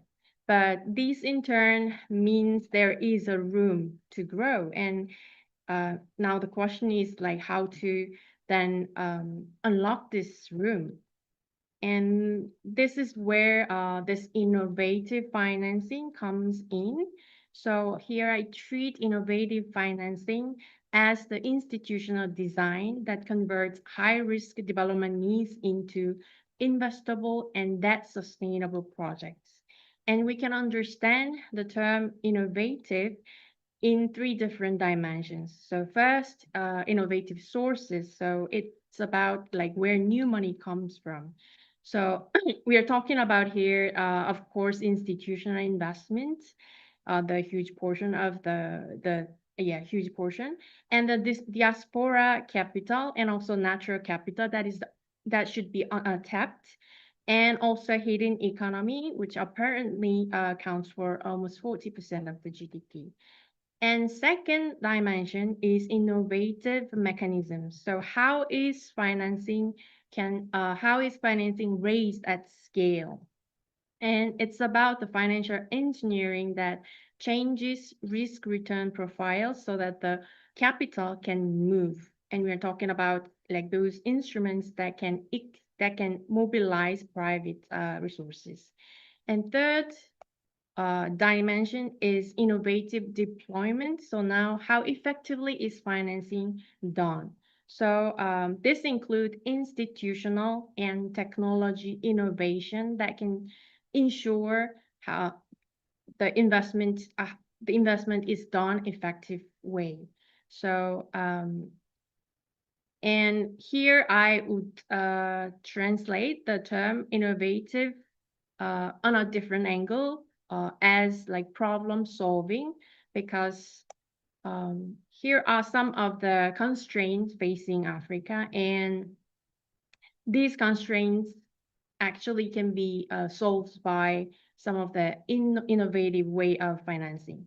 So first constraint is fiscal and debt stress, and second is limited domestic and private resources, and third is underusage of what Africa is abundant with. And last one is infrastructure deficit. And I'd say that well-designed innovative financing can provide solutions to those constraints. And let me map some of the innovative financing instruments with the constraints. So and these are only the examples, so it's not exhaustive. So these are some of the instruments. So first example is the debt for climate or nature swap, which addresses the fiscal and debt stress. So it can actually convert external debt service into local currency climate spending. And second example would be the green or blue bonds, which actually unlock the potential of the natural capital. And this can transform natural assets into revenue-backed instruments for investors. And third example is blended finance, which is designed to help mobilize private capital. And the last one is climate infrastructure public-private partnership, which addresses infrastructure deficit. And with the expertise of private sector, we can actually solve the issue, and it can improve the bankability of the infrastructure projects. So the value of the innovative finance instruments lies in the constraint it relaxes. And when it comes to climate financing in Africa, especially, the 87% of the climate finance flowing into Africa comes from international sources, and only 18% is private. And it's the figure is lowest private share compared to other regions. So the key is to expand private resources.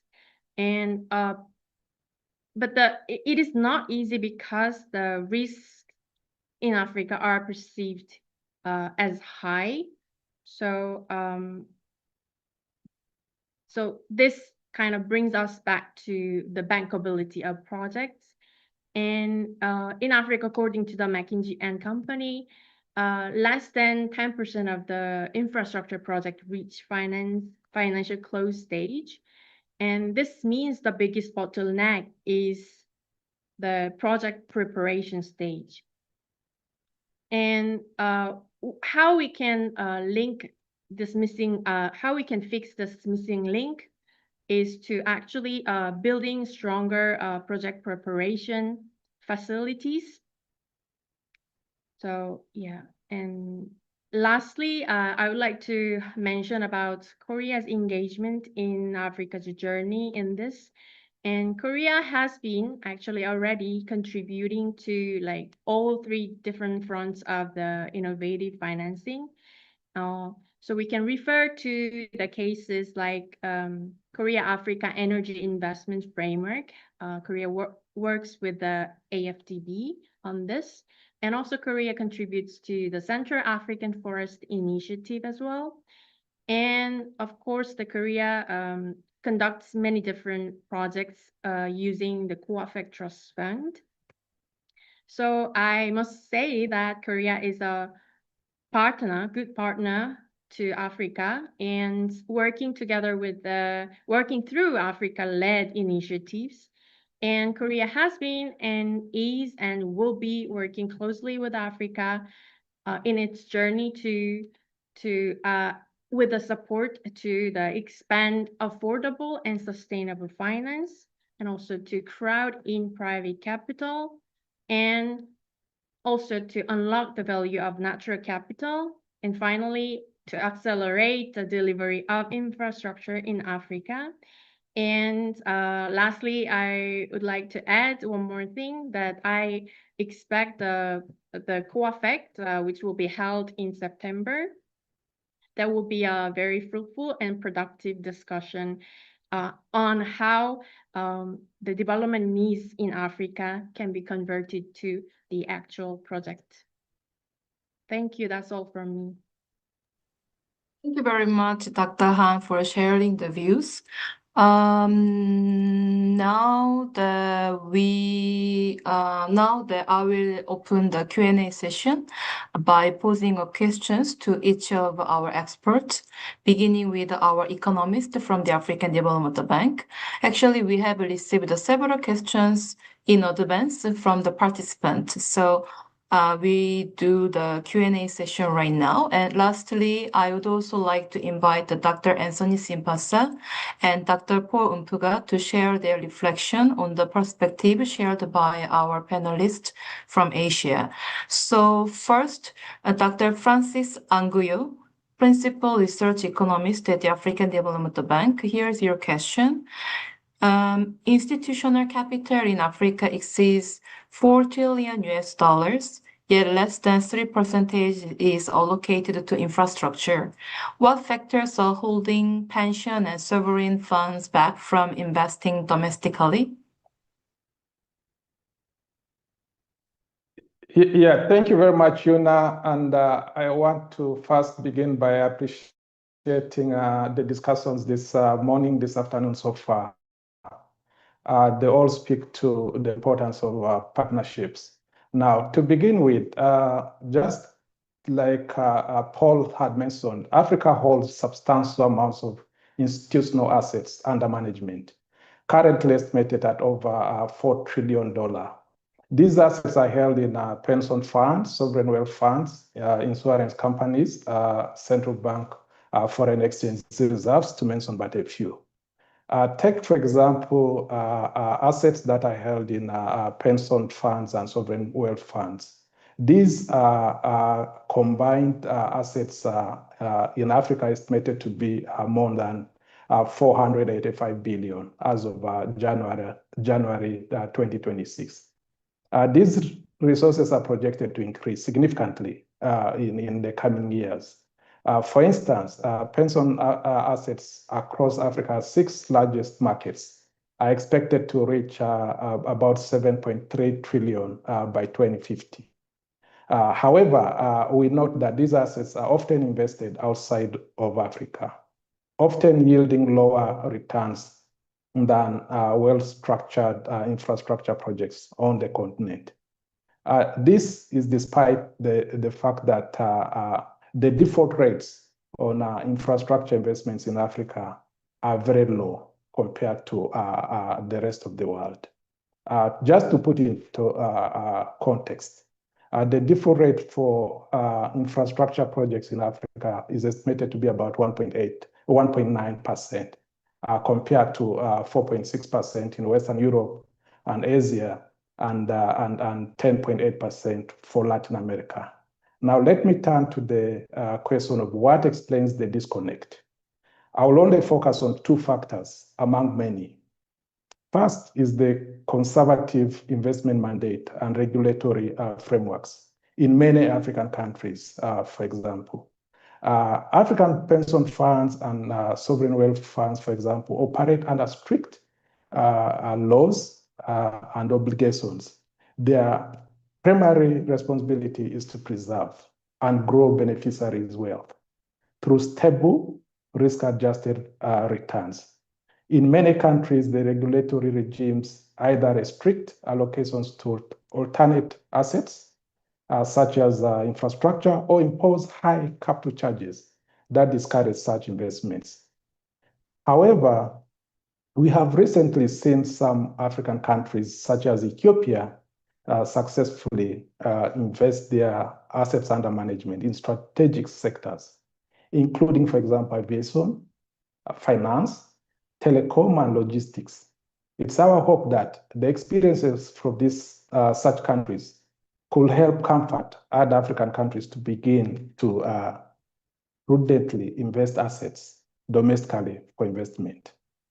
Therefore, to increase domestic investment of assets under management held in Africa, Africa will need to undertake key reforms to modernize investment guidelines, allowing institutional investors to participate in low-risk, well-governed infrastructure asset classes, such as investment-grade project bonds, public-private partnership structures with strong safeguards.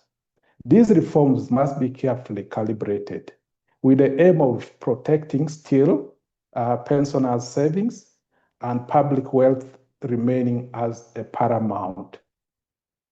The objective should not be to increase the risk exposure, but to enable access to be de-risked, transparent, and well-structured investment opportunities.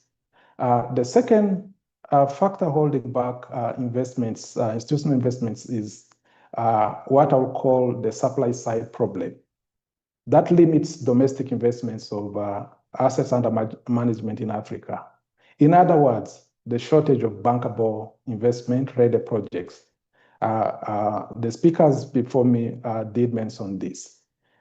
Institutional investors require projects that meet rigorous standards, clear revenue models, credible sponsors, robust governance architecture. Underline robust governance architecture, which combines institutions as well. However, what we note is that many infrastructure projects in Africa fall short of these parameters due to weak project preparation. At the same time, risk-sharing instruments remain underdeveloped, making projects appear too risky for institutional investors.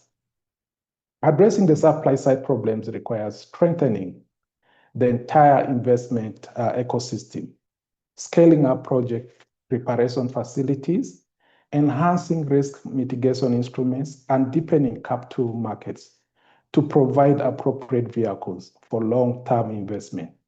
This we have comprehensively addressed in details in the 2026 African Economic Outlook.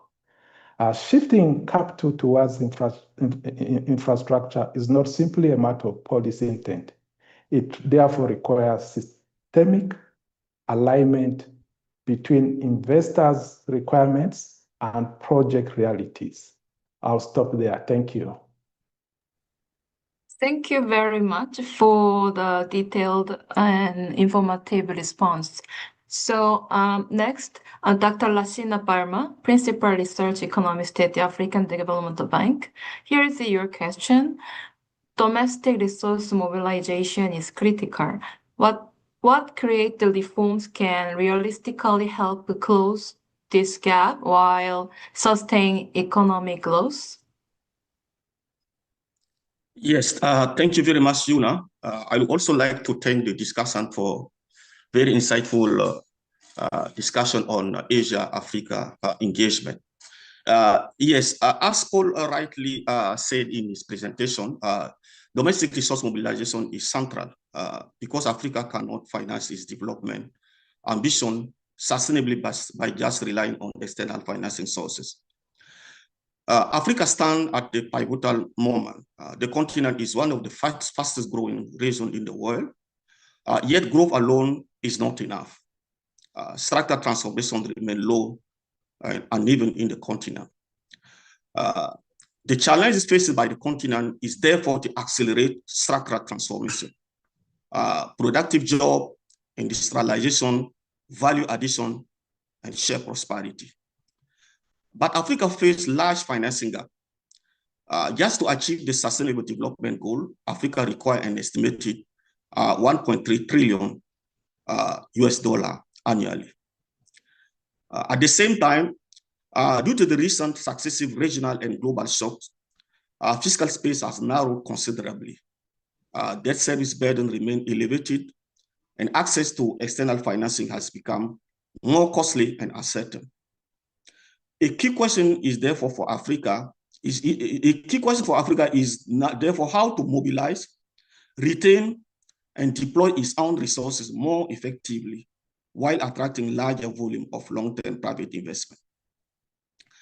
But the point is not to raise taxes in a way that burden on businesses or households. The real objective is to broaden the tax base, improve compliance, and make tax system fairer, simpler, and more growth-friendly. As highlighted in the report, the continent has significant untapped resource potential that can make a real difference if the real policy are in place.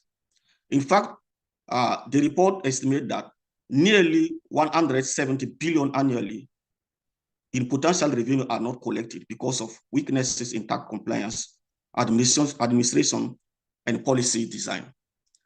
These resources can be realized by taking full advantage of low-hanging opportunities such as broadening tax bases, improving compliance, reducing linkages, and leveraging technology.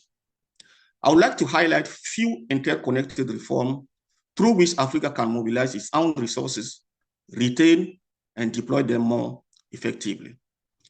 First, countries need to strengthen tax administration through digitalization, e-filing, digital taxpayer identification, electronic invoicing, and better data integration between tax, custom, land registry, and business registration system. So this can help improve significantly tax compliance without having to raise tax rate. The experience of countries such as Rwanda, Kenya, Morocco, and the Gambia have demonstrated the potential of digitalization for improving tax compliance and revenue performance. Through the digitalization of tax administration, taxpayer registration, and custom process, these countries have improved revenue collection and enhanced transparency and efficiency. Second, governments should broaden the tax base by gradually formalizing part of the informal economy.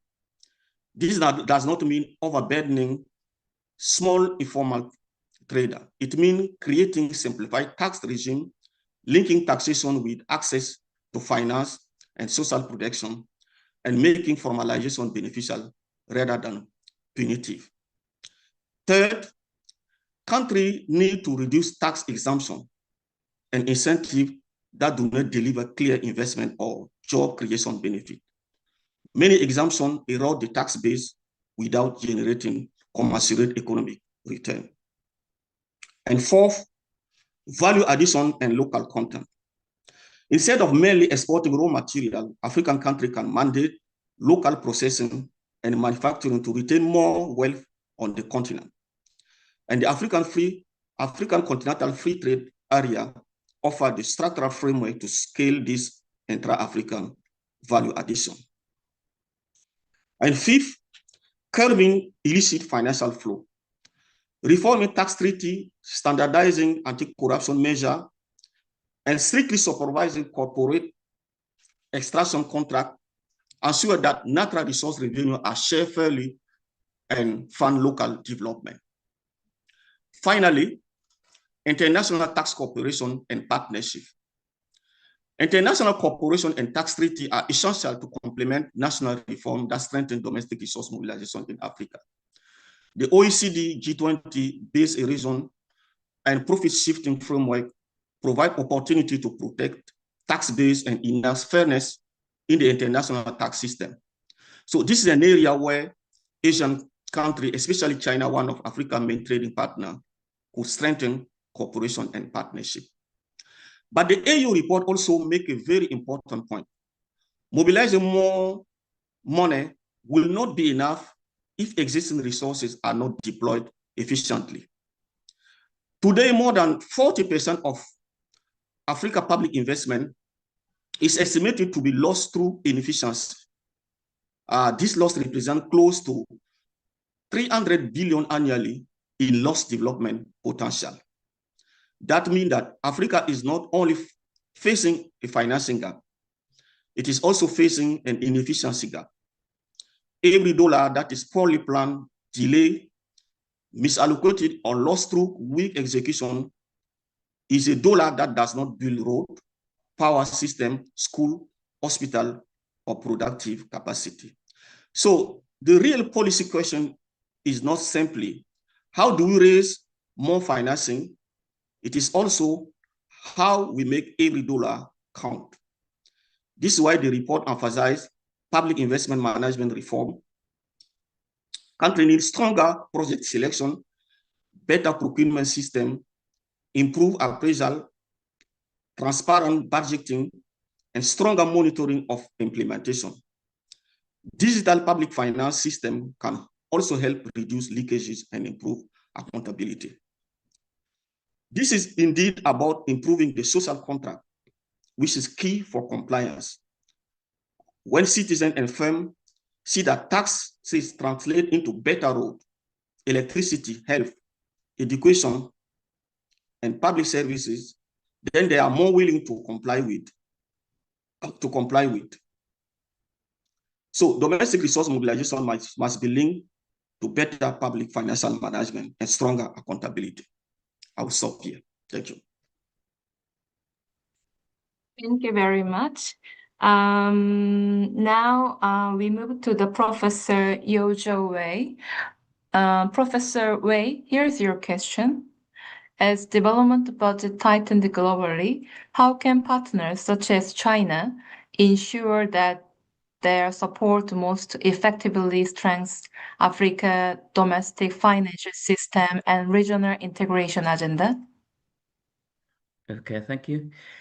I think nowadays the approach to support Africa financial system of China has shifted from simple fund transfer to enhancing Africa's economic autonomy and integration through trade facilities, capacity building, and innovative financial instruments. I think maybe I can talk this topic from two perspectives. First is from the government perspective or the micro perspective. I think China nowadays first will provide financial and market support first. Inject more development momentum for African countries. For example, it should be in 2026, the China and Africa summit. That summit, China has pledged to provide 316 billion in financial support during the 2025-2037 period.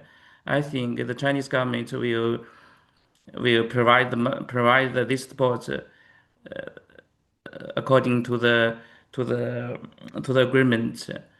Secondly, China will expand market access for African countries. This May, China government has announced zero tariff treatment for all the goods for 53 African countries. That means African countries' products can enter the Chinese market, and that will directly boost the trade growth, and that will increase the potential of Africa economy. This is the first aspect. Second, I think the Chinese government will help to build a financial system and institutional support. That's to enhancing financial autonomy. First, maybe building clean and payment instruments to reduce transaction cost, just as I discussed in the PowerPoint. China will promote the direct access to more African financial institutions to cross-border interbank payment system. Is something about SWIFT that will give African country another alternative to establish a cross-border payment that will reduce the cost of transnational transactions.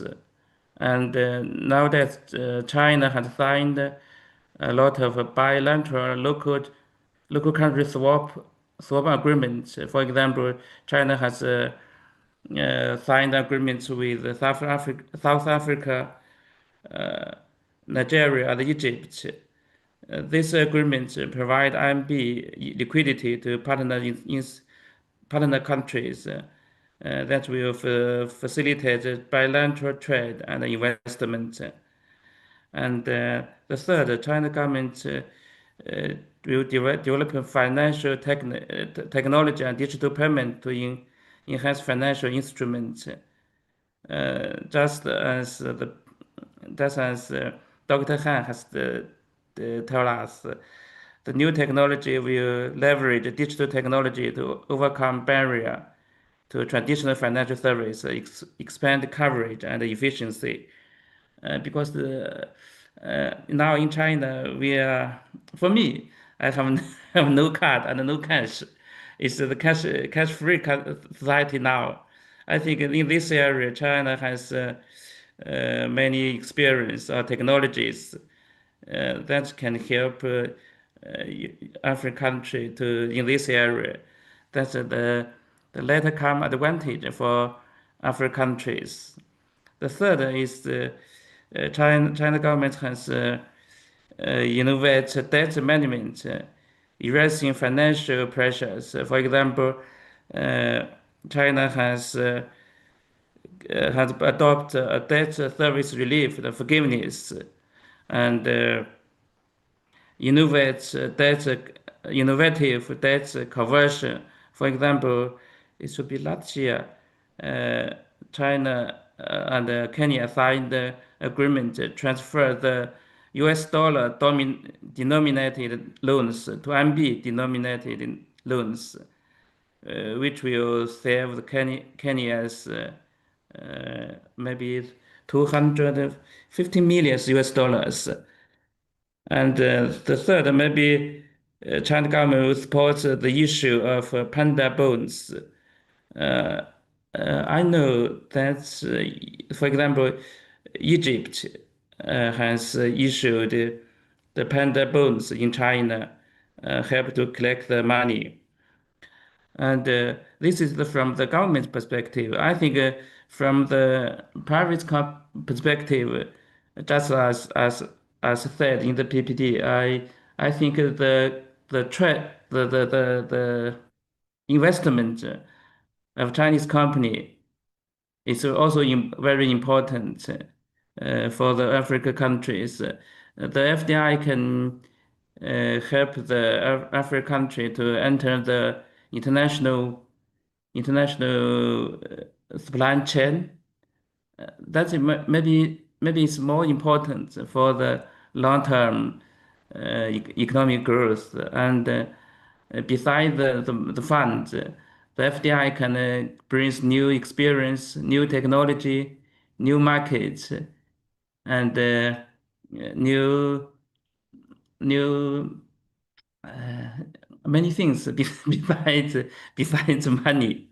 I think so. I think the private from private perspective, FDI is also very important for China and Africa's cooperation. I think for Africa, because most of the African country most of the African country are developing countries. In the past, many African learn experience from Western countries. I think the last 4 decades development of China economy can provide like some experience for African countries. In this area, China and Africa can communicate in the developing experience.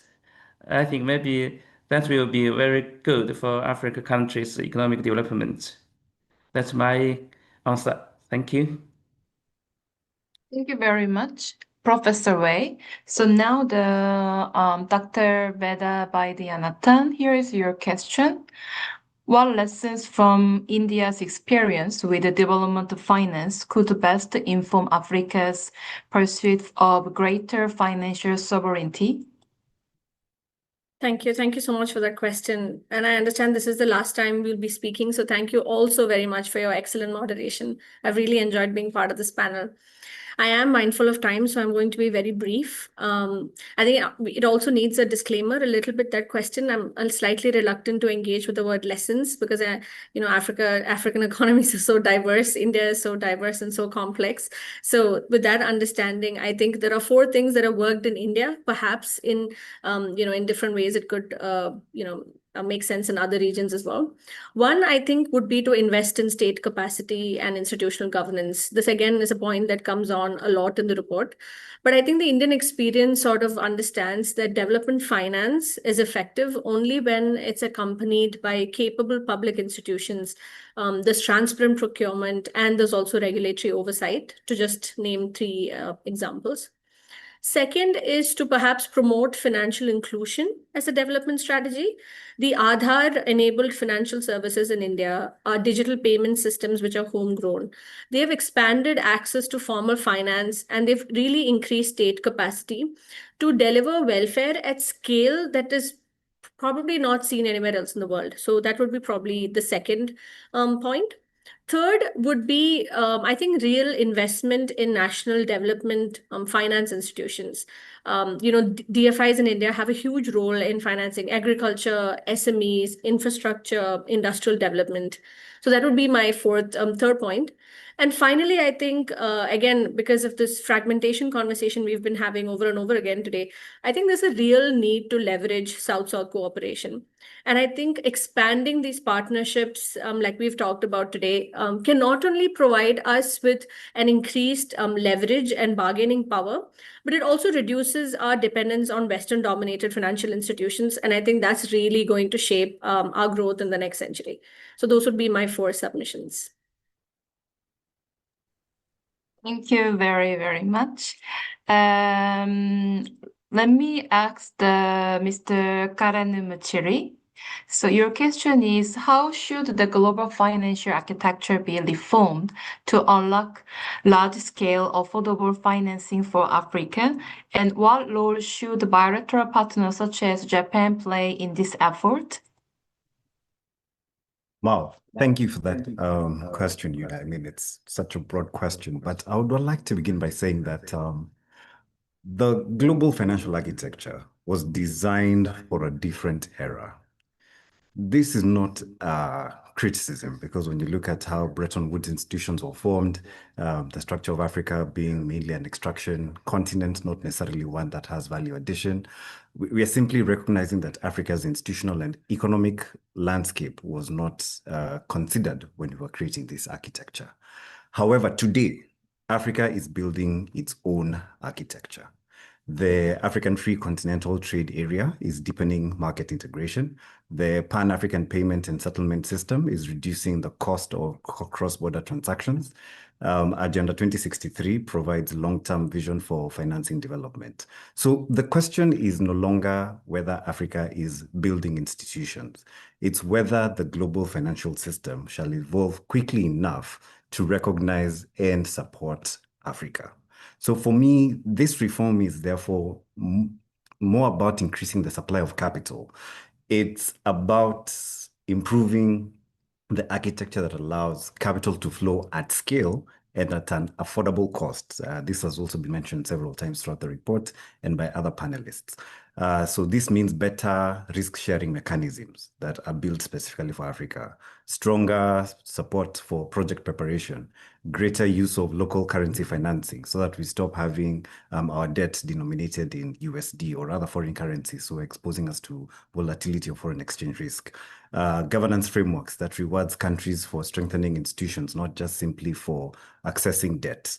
So where does Japan come in as a comparative advantage? Japan's greatest contribution, in my view, may not necessarily be addition of capital, but the decades of institutional accumulation that we've seen. It's the experience in building credible public institutions, deep domestic capital markets, quality infrastructure, long-term financial planning, which is offering lessons that remain highly relevant for Africa's next stage of development. It's not so much looking for technical assistance, which is the main form of ODA we receive in the traditional sense. It's looking for institutional partners where African and Japanese institutions learn from one another as equals while building the systems that attract long-term investments. So ultimately, reforming the global financial architecture is not just about moving more capital into Africa. It's about strengthening the capability that allows that capital to become transformation. Thanks. Thank you very much for the good response, Mr. Muchiri. So finally, Dr. Sunny Han, here is your question. Korea is one of the world's notable success stories in achieving rapid economic development. In your view, what lessons on development financing can African countries draw from Korea's experience in pursuing greater financial agency? Thank you for the questions. I understand this question is about financial supervisory system in Korea. So it's true that Korea's experience is quite distinct because its economic and financial development took place very rapidly within a short period of time. And so it's very different from other like advanced economies where the reforms evolved gradually over decades. So for Korea, the major turning point actually was 1997 Asian financial crisis. So it was when like many financial institutions in Korea either failed or required restructuring. So in response to this, the Korean government carried out a major reform in terms of financial supervisory system. And so because before the crisis, we had like 4 agencies like overseeing banking, securities, and insurance and non-banking institutions separately. But with this reform, the government integrated all these 4 agencies into one single organization. So that's one step. So this kind of to ensure the efficiency of the financial supervision. And about like 10 years after that, so the Korean government again undertook another like reorganization by introducing kind of dual track model. So the government established the Financial Service Commission, which is mostly for policy and regulation, separately from the Financial Supervisory Service, which mostly focus on like supervision and examination. So I would not go like further deeper in this. So the lesson, there are some lessons that the Korean experience can offer, especially to those countries in their, I think, in their developing stages. So the first one is a crisis is it's true that it's painful, but it can still create an opportunity, especially for a bold reform. And second second one is that priority for a developing country should be efficiency. So if we have like clear institutional responsibilities, that could actually improve efficiency of the financial supervisory system. And the last one is that we might think that strong supervision could be an obstacle to financial development, but if we look at the Korea's experience, Korea's case, then we can confirm that it provides the strong supervision actually provides the good foundation for financial stability and market confidence. Thank you very much, Dr. Han, for your response.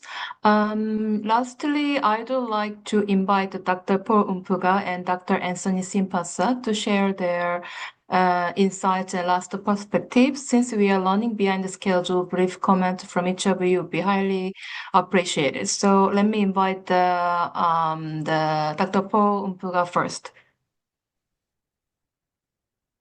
Dear Dr. Yuna, thank you so very much. I want to start by thanking you and Ji Young for leading this organization, the organization of this conference. Very successful. I've had a lot of reflections, positive reflections, very engaging reflections on the bank's African Economic Outlook report of 2026. We should strengthen this partnership and indeed continue this knowledge exchange and learning from each other. The strategic partnership that we build is actually what our president, Sidi Tar, is promoting in order to create knowledge exchange and value addition in everything that we do, our operations, projects, and knowledge products. Thank you so very much. Our panelists, Professor Wei, Professor Vedi, Professor Dr. Han, Mr. Muchiri, Francis Anguyo, and Lassina Balma, thank you so very much. I think for me, 2 reflections is the strengthening ability to organize. Our capital exists, the resources exist. It is about reorganizing these resources and then converting resources, converting growth into capabilities, strengthening the quality of our human resources, as noted by Mr. Muchiri. All the systems we can build, all the resources we have underground and on the ground can only be coordinated and mobilized by us, the human beings. So we need to strengthen this capacity. On sequencing reforms, we have articulated this very well in the report. You can take a look. And then finally, strengthening governance, strengthening capacity again, taking action, building capacity, building trust are very, very important if we are to address the risk issues that face Africa's development financing. Thank you so very much once again. And very many thanks to all the participants.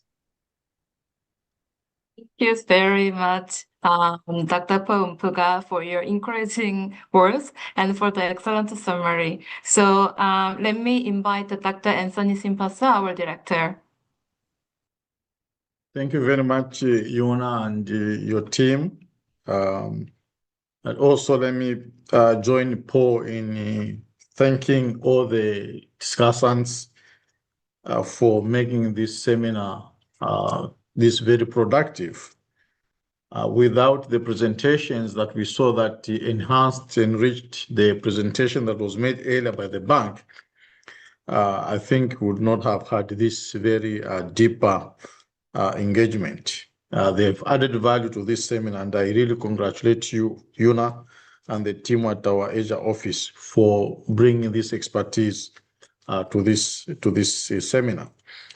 Two things as well for me that stand out, and they are either articulated in the report for this year or our previous reports that we have produced over the past 2-3 years.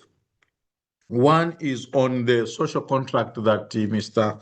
Muchiri highlighted, and I totally agree with you, and you heard from Dr. Bama speak to this as well in great detail. Really, African taxpayers are willing to pay their taxes, but they need to see that their taxes are being deployed or utilized for the betterment of provision of quality services.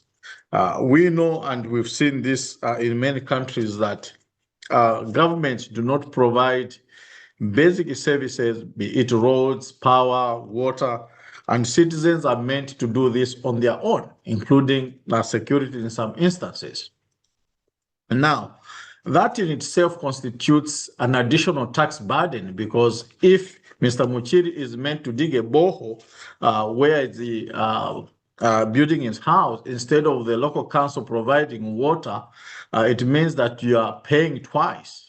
We call that implicit tax, if you like. So the tax burden is heavier on you and on many African citizens as well. So that takes away their willingness to pay their taxes, because they know that the tax they pay does not translate equitably in the provision of social services, and that leads to a breakdown in the social contract. We need to repair that. The other point that Dr. Veda highlighted was on the need for strategic partnerships and strengthening the South-South cooperation. I think this is very key, and without that, given the geopolitical fragmentation that we are seeing in the world, Africa will continue to be on the receiving end. But we are urging African governments to be very selective and very strategic in the choice of the partners that they build. It must be built on a mutual trust. It must be built on mutual interests rather than on things that will continue to disempower Africans. And finally, I wanted to underscore the point that the capital will flow where there is trust. And the trust can only be strengthened by quality institutions, the quality of governance, and the quality of capabilities that you have all talked about. Without that, we can never move anywhere. And so issues of project preparation and technology transfer and all these things that we've talked about will only be meaningful if there is trust in the market. Thank you very much. Thank you very much, Director Simpasa. It has always been a great pleasure to work closely with your team on various initiatives. And thank you very much for your valuable feedback and also for capturing the key points so effectively.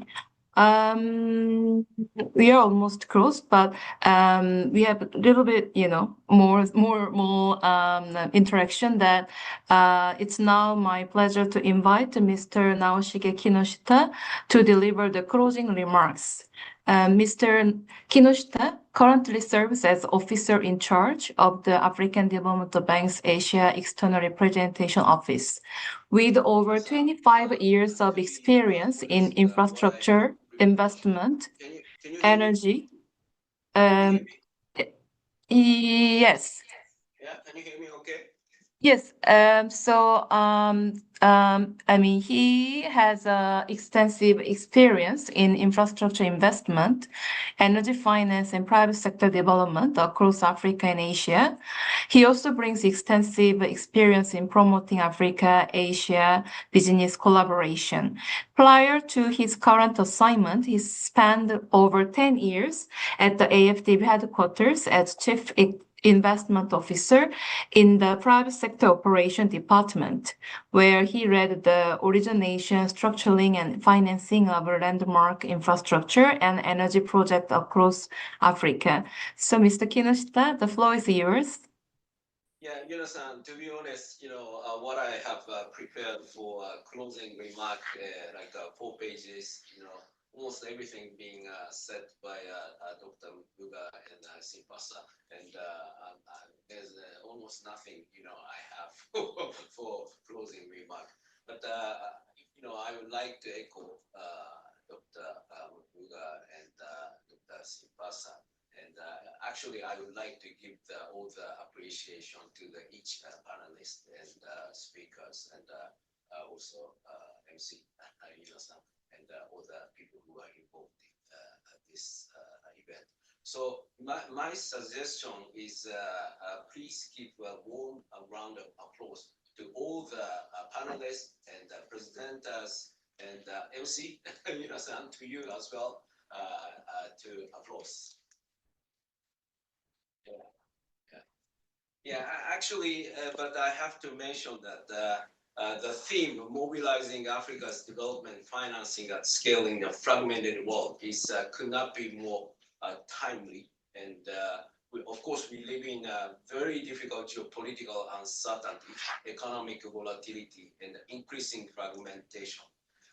Yet today's discussion have highlighted powerful reality. While the world may be fragmenting in some respects, but actually the destiny of Africa and Asia become increasingly intertwined, that's for sure. Yeah. And what we need now is, of course, financing at scale. That's what we want. But of course, Dr. Simpasa already mentioned that, of course, we need a partnership at scale, innovation at scale, and trust at scale. And I liked actually the phrase made by Professor Beda. What is importance is not availability of the funding,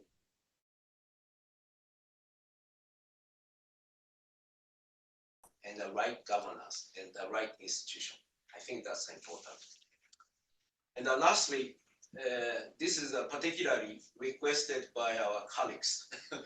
So in September, COAFIC Ministerial Conference will convene in Seoul under the theme of harnessing AI and the digital infrastructure for Africa's transformation. Shortly after, the African Transport Forum will take place in Abidjan. Yeah. And these events are more than conferences. They are opportunity to turn ideas into action, dialogue into partnership, and partnership into tangible development outcomes. So lastly, ladies and gentlemen, let us continue building bridges that connect our regions, our institutions, and our people. With that, I thank you once again for your participation, your insights, and the commitment to Africa, Asia cooperation. Thank you very much, and I look forward to seeing everybody at our future events. Thank you. Thank you very much, Mr. Kinoshita, for your inspiring closing remarks. Following today's event, highlights from the 2026 African Economy Outlooks are now available in Chinese, Japanese, and Korean through the African Development Bank Asian website. So we encourage our participants to download these translated materials, which we hope will help expand access to the bank's analysis and further promote knowledge sharing and dialogue across Asia. We hope that today's discussion have provided meaningful insights into Africa's economic outlook and findings priorities while also contributing to stronger dialogue and cooperation between Africa and Asia. So once again, thank you very much for your participation and support. We wish you a pleasant day and we look forward to welcoming you again at future African Development Bank Knowledge events. Thank you very much. Thank you. Thank you.